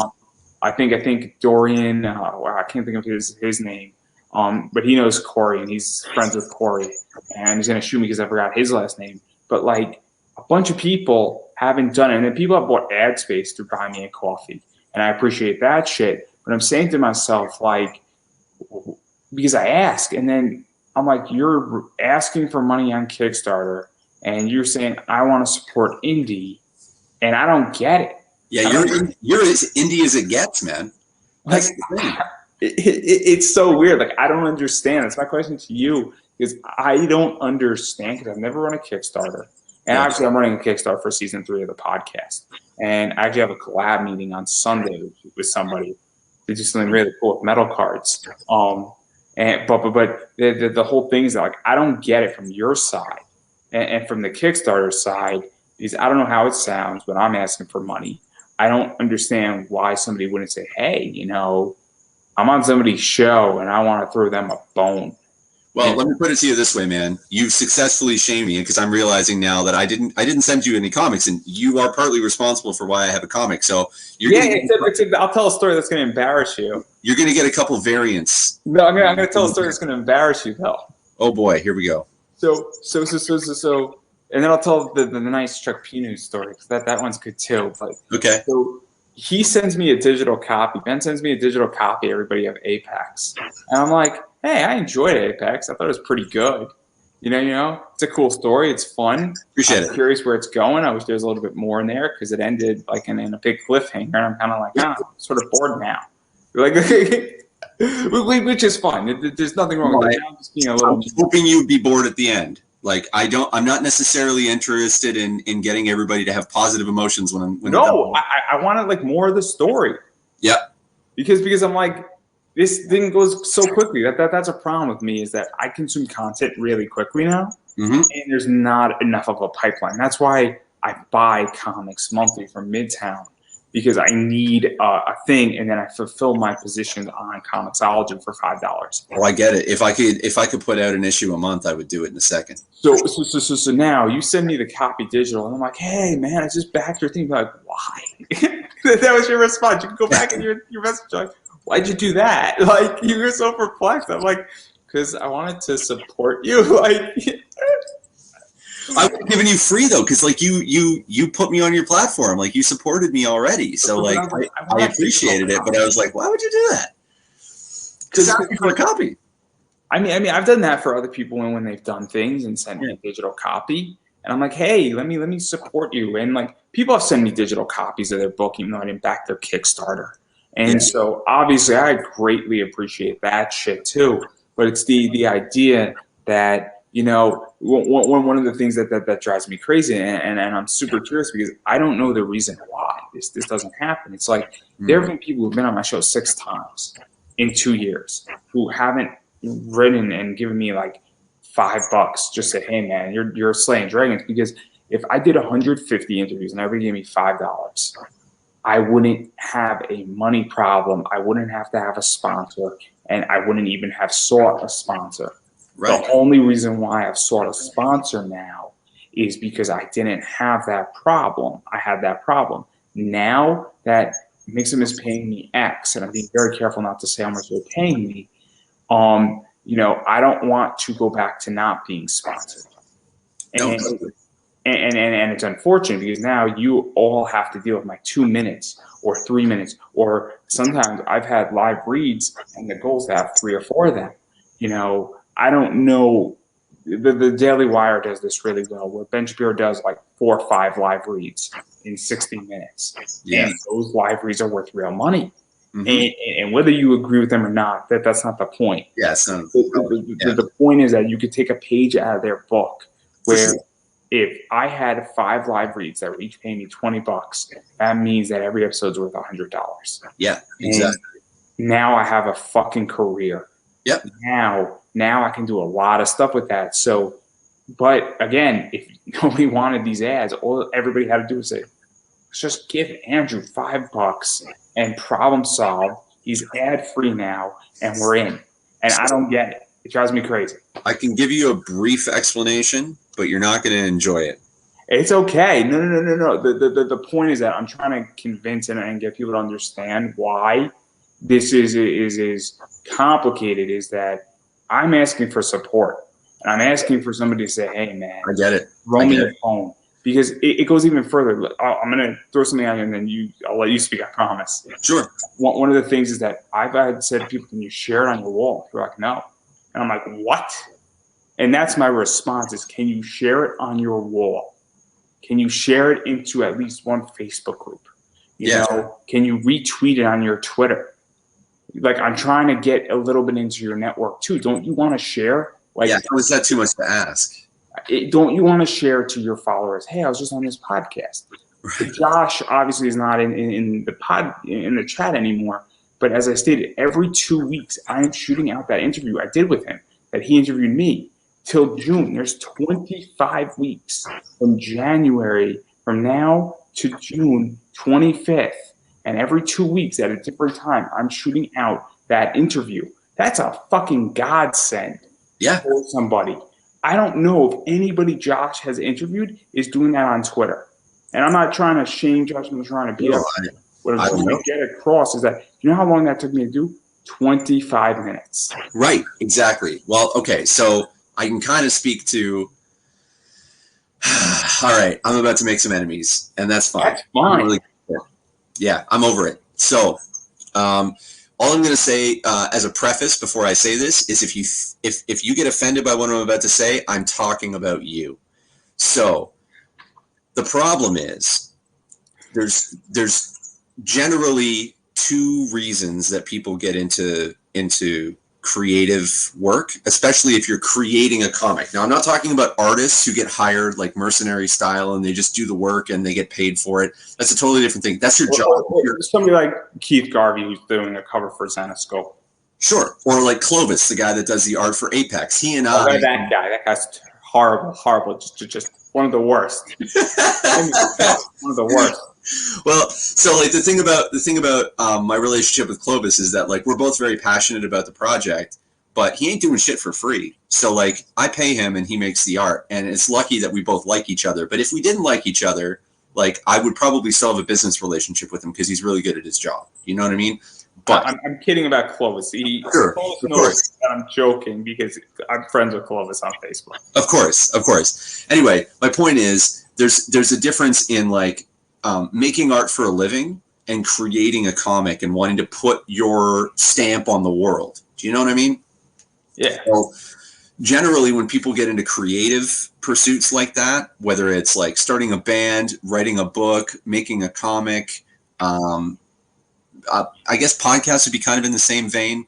There's kind of two different reasons that people do it. One is people have an itch that they need scratched. It seems like that's where you and I kind of sit, where we enjoy what we're doing, and we do it partly out of therapy and partly out of like a desire to be engaged with the community. This was a solution for me because this was supposed to be a business, and then I treated it like a business, but I enjoyed doing this, and I had no idea where it was going to go, but it was definitely business set up.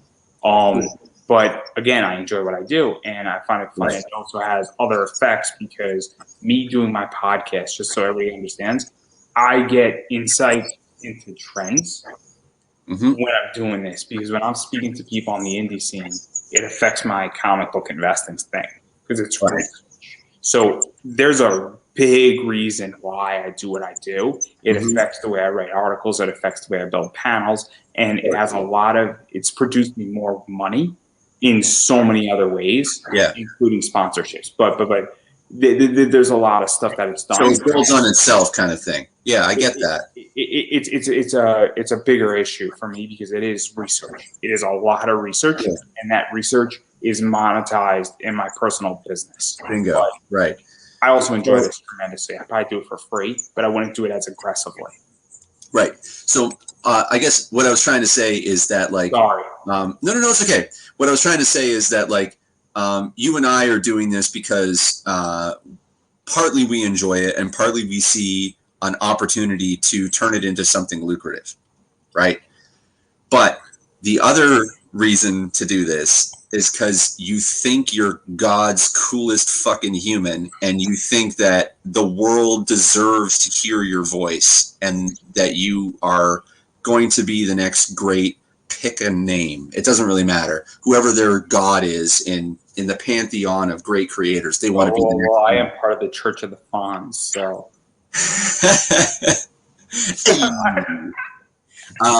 You gave me that one. Sure. That was a given. That was a given right there. Sure. So if you're in the camp that you and I are in, then you want to support and you want to elevate other people. You want to help them because you understand that networking is part of the game, and you want to make sure that if someone is really good, that you can like be part of their community, and also you can provide them with opportunities that they previously wouldn't have had. Because like for me, it's like in the music space, there's a lot of young musicians that are starting to build their repertoire now. And like I will see a band that 10 years ago I would watch and I'd be like, those guys are shit. And I would never listen to them again because I was living up here. I was thinking about myself, thinking about where I am talent wise and where they are, and thinking about it in terms of me. Now when I see them, I'm like, in 2 years, those guys are going to be fucking sick. So I want to talk to them now, and I want to get involved because I can help them understand what I didn't know, right? The thing that people who don't support, like financially support you and like they don't want to post stuff on their wall, which doesn't make any goddamn sense, is because they think they're the coolest and you are in competition with them. It's this zero-sum, like war competition mentality. What's no one wins about that? For me, though, is that I'm like bigger than they are in a lot of ways. That's what's insane because what a lot of people don't understand is that they like certain cosplayers that I have a direct line to. Mm-hmm. And the reason why I have a direct line to certain people is that I was interviewing certain people when they had 200,000 followers on Instagram, and now they have 1 million.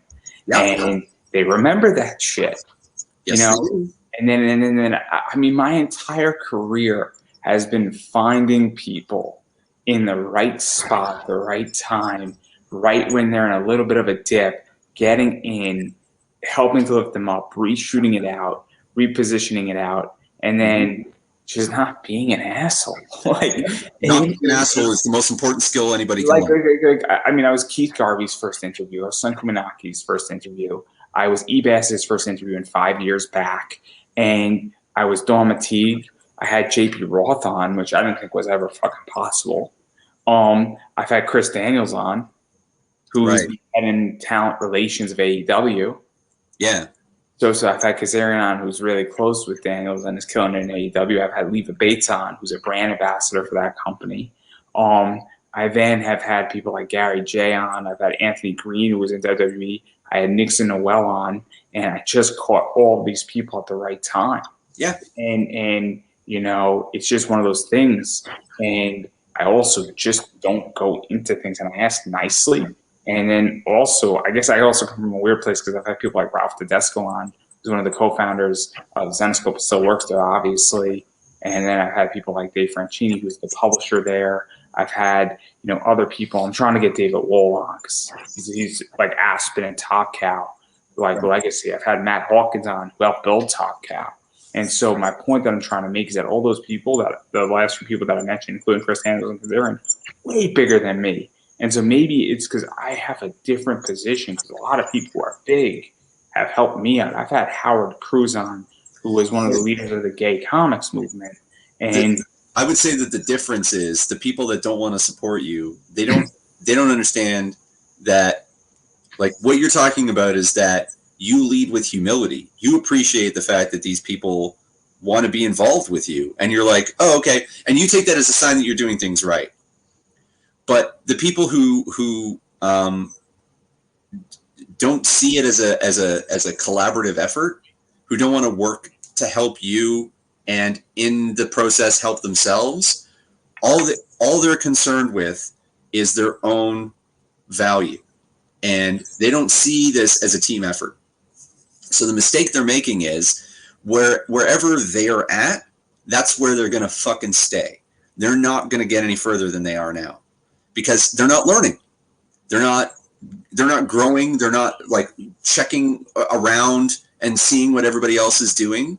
They've literally decided to peak where they are, and that's where they are. And frankly, in my opinion, like, they're dust on your fucking shoe, bro.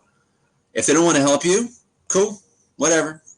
Big world. Because I feel so weird about it, and I'm very, very honest about this, is that people who've been on my show 6 times haven't sent me a book for free, haven't thrown me money or even anything like that. Because at this stage, if you've been on my show 6 fucking times, you gotta send me your fucking book for free. I mean, at minimum. It's like, I understand that you don't have to do it every fucking time that I interview you. I'm not expecting that, but 6 fucking times, and especially if you're signing distribution deals, like, you gotta be, a friend. You gotta be a supporter. You gotta say, hey, what's your address? I got you covered. Let me throw you. You're in a position where you can now say, like, look, dude, I've had you on 6 times, and you don't help. You don't do the same in return, so you're on your own. You know what is? I'm not that guy. I'm just going to act instead. I'm not going to go and say that because I don't believe that you should burn a bridge. I agree. So because I am the philosophy where this has happened with interviews where somebody said no, and then 2 years later, so I'll tell. I love Lufisto. She basically sued the Canadian government to allow her to wrestle men, and she won, which is awesome. But I figured there's some Canada facts and kick those dudes' asses. I say kick those dudes' asses. They deserve it. She threw a few chairs. Good. She's a hardcore wrestler. She's like the lady of hardcore. Nice. And there's a match with Josh Alexander, who's also Canadian, and that's one of the greatest Canadian wrestling matches of all time. And it is an intense match, and it is a scary match. The point I'm trying to make is that I asked Lufisto in my 2nd year of doing stuff. I then reached out to her 6 years later. I said, hey, I reached out to you. I don't know if you're interested. If you want to shoot on them for 45 minutes, be my guest. And I was like, man, this was awesome. And it's one of my favorite interviews because I was beyond privileged. Right. But the idea is that I don't go and say, well, fuck you, you didn't be on my show the first time, never again. Because I don't know where people are going to be, but I'm not going to be circling back. And I think people sort of get the sense of that. And also, I have certain associations, but again, I'm neutral in comics. I don't have an affiliation because I don't believe in affiliations. The irony is that, like, the way you approach these people is exactly how other people should approach you, right? So, like, this wrestler that you're talking about, first time they weren't there for it, and the second opportunity they were like, fuck yeah. And you weren't like, well, you weren't there for me when I need. You were like, yeah, it's cool, everybody's in a different place. Now you're at a higher level. This is going to be much better for me. I really appreciate the opportunity. Right? People right now are seeing you as like a stepping stone towards something that they want, and they think they're just going to leave you behind. The irony is, you ain't going nowhere. So eventually you're going to be up here, and they're going to be like, hey, Andrew, you remember we used to be buddies? Can I come on and talk for a few minutes? You're going to be like, sorry, man, I'm busy. I'm booked up for the next 2 years. I got like 4 sponsorships. I can't do this right now. See, I'll probably be the guy that'll be like, yeah, I can fit you in. I got you covered. Because again, I'm very nice about it. Where you're a good guy. So my friend Ozzy Longoria, he's like, hey, I said, he shot me something on, like, I think Sunday night. He said, hey, man, you got a spot? I'm like, yeah, I can fit you in. And Ozzy's been good to me. And I'm like, yeah, I can take care of you. I got no problem. It was also a weird Wednesday where I did have the ability to do it because I had all of Wednesday and my parents were out. So I had the house to my entire self. So I was in a weird position where I actually had a lot of freedom. I'm like, sure, let's do it. And so I don't know, man. Like, I guess I come from a different world, and that's where I'm at. And yeah, that might be exactly what it is. Maybe you're just looking at the world differently than these people do, and that's not necessarily a bad thing, It seems like whatever you're doing is working. Yeah, I hope so, because it feels like a failure. I'm not gonna lie, like everything feels like, and this is something, and I'm curious how you feel about this. Because the way I feel is that getting a sponsor is beyond hard, and my sponsor paid me up front, so obviously Mixum trusts me apparently a lot, but also I think they realize I'm not running away. I think that that's something that happens in artists, and I think they trust me enough at this point because they see that I did. They paid me upfront for the first one too, which was crazy. Well, you've also proven that you're very consistent. They've probably been watching you for a while. It might have been a fan that works with you. You know, like who knows how this trajectory occurred. I just reached out to them. I said, hey, I said, hey, why don't we talk? When are you available to talk? And I sent that same message to another company, and that company never got back to me. And then I just wanted to make some 4 ads for $30 because that's all I was thinking I was going to get. And then they countered me with a much better offer, and I thought I blew the pitch. I said to them, oh, well, no worries. Just brushed it off. And I thought I blew the pitch, and apparently I secured the deal. And, you know, but they paid me up front. And I think what happened is that I think that maybe nobody who's a sponsor ever called them up and said, let's talk. Very likely. And let's see what happens, and let's see what we can do. And the famous Canadian, the great one himself, said you miss 100% of the shots you don't take. That is true, but again, like the way I feel is that like I'm just looking at this and I'm like, I'm doing like maybe 200-300 views. I'm obviously sharing it out. Some of this stuff does better over time. It does better over time on YouTube as well. And you know, but it is tough and it is brutal. And I'm not gonna lie, like I see a bunch of people, I'm like, oh my god, like I see people doing like 4,000 plays on YouTube on something that's like interview at a con, but they only have like 49 like subscribers on YouTube, and I'm like, I don't know if I'm doing something right, because it's hard right now to figure out if you're on the right track. And like, I'm not one to question myself per se, but it is tricky, the metrics. Well, I think if you're really if you're pursuing perfection, you'll always feel like there's more you could do. You'll always feel like you're failing in some respect. That's my feeling, at least, because I always feel like I'm not at the level I want to be. But I also think that not everything is measured in views, right? Or subscriptions. I think that's one metric, and it's important. I'm not saying you should ignore it, but I think that there's other things that you should consider. You should consider the caliber of people you have to interview, and the way that the community responds to you, and the way they receive you. And the thing is, like, so let's use Joe Rogan as an example, since he's like the guy, right? He's sort of like the godfather of this shit. Howard Stern too. Sure, but I think Joe Rogan is a little more of a better parallel because he was purely digital, right? He didn't do the radio thing. So Rogan had been doing it for like 9 years or something like that before it actually did anything. Before he had any like real interesting interviews. Before that, it was just shooting the shit with people. And he never pursued it as something. He just got good at it from doing it so often. So there's something to be said for just frequency of effort. Yeah, I agree with that. It's just, you know, it is sometimes where I'm like, oh my God, I have nothing this week. Like, you ever have a week where you're just like, fuck. Like, also December doesn't help me. I don't know if that makes any sense. Yeah, December for everybody. So that's my entire thing, and it's just like so weird in my life and it's not easy to do this, and like also, you know, it is really what I ultimately want is I just want to thank you. You ever just want to thank you from somebody? Like, just when somebody be like, hey man, like I would love it if I got a DM from somebody, be like, man, I loved your Claudia interview, man, that was awesome. Like that would legitimately make my day more so than any money. Because I would say, oh my God, those covers look amazing. I didn't know she did Doctor Who. She did an Assassin's Creed cover. Like, if I got messages like that, that would be awesome. Like, that would make me feel so good in so many ways. It's interesting that I'm a cheap date. No, it's interesting that I don't want to say that we're ending this conversation, but we're approaching the end of the third hour, so I think it's probably the end of the conversation.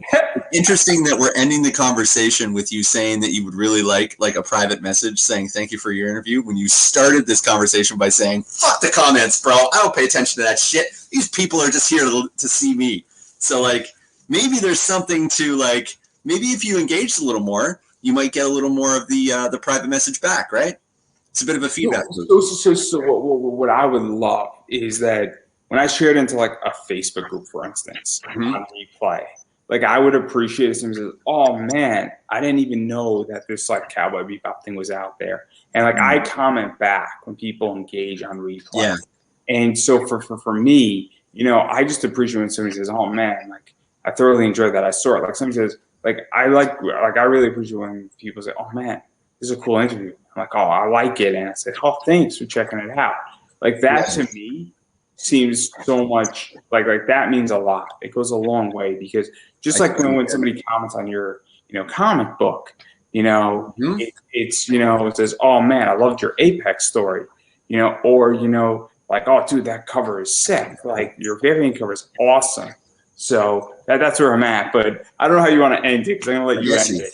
I get you. I guess all I would say to wrap it up is if you're looking on Facebook for positive reinforcement, you're in the wrong neighborhood, homie. That's what people do there.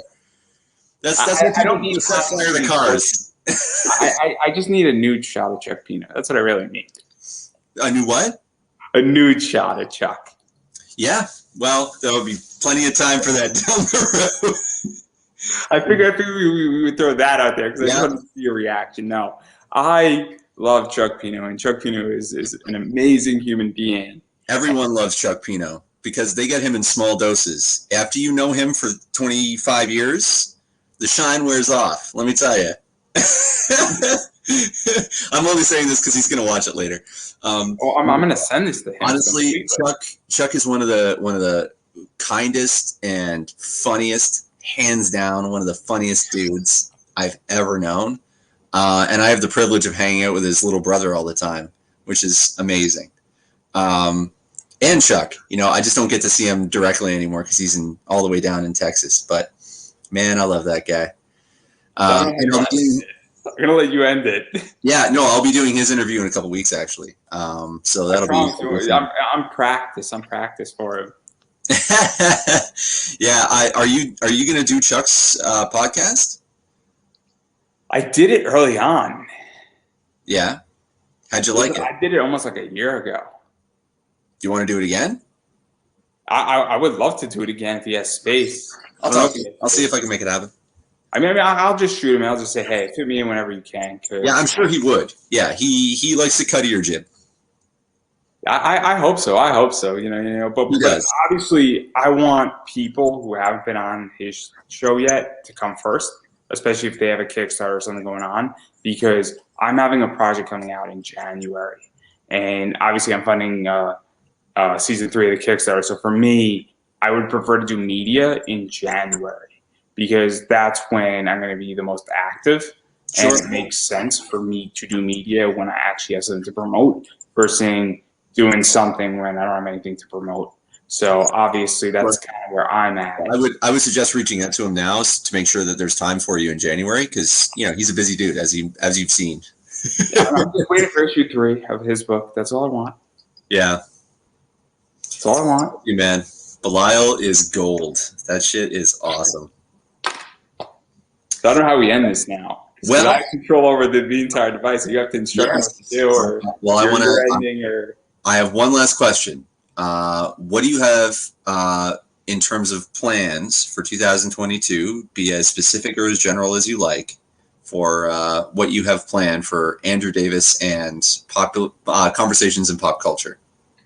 Oh yeah, so obviously I sort of teased it, but I'm launching the Kickstarter in January for funding of the podcast, ad space, guest spot guarantees, some cool metal cards with some interesting people who are really going to become superstars in the next few years, and some of them might already be superstars that I'm working on. So that's one way how to support me, and check that out. And I'm going to be doing at least another 150 interviews next year because I have Mixem as a sponsor, and I owe them another 40 spots. And yeah, so I got some more comic people coming on. I got some more wrestlers, more cosplayers, and definitely want to get back into voice actors. And so that's coming. And then one of the cool things that I want to do if we reach stretch goals is do indie comic book theater. So what I want to do at least once a month or maybe every other month is we pick a book and I have a list of certain books that are already there, and Chuck's book might be in that list. And we get a bunch of people together and we act out characters and we bring the comic to life and we read it collectively together and on a live stream, and we have a good time and we're reading the first issue. So. Well, I know you've got a long list of guests that you're going to have pegged for that, and voice actors are in there. But if there's room for me, I'm down, man. So there's going to be no voice actors in indie comic book theater because it's an indie comic book, and the goal and the thought process behind it is that it's good content, it's fun content, it gets a book out, and then when people have Kickstarters for their next book in the series, they could actually include that link into the Kickstarter. Beautiful.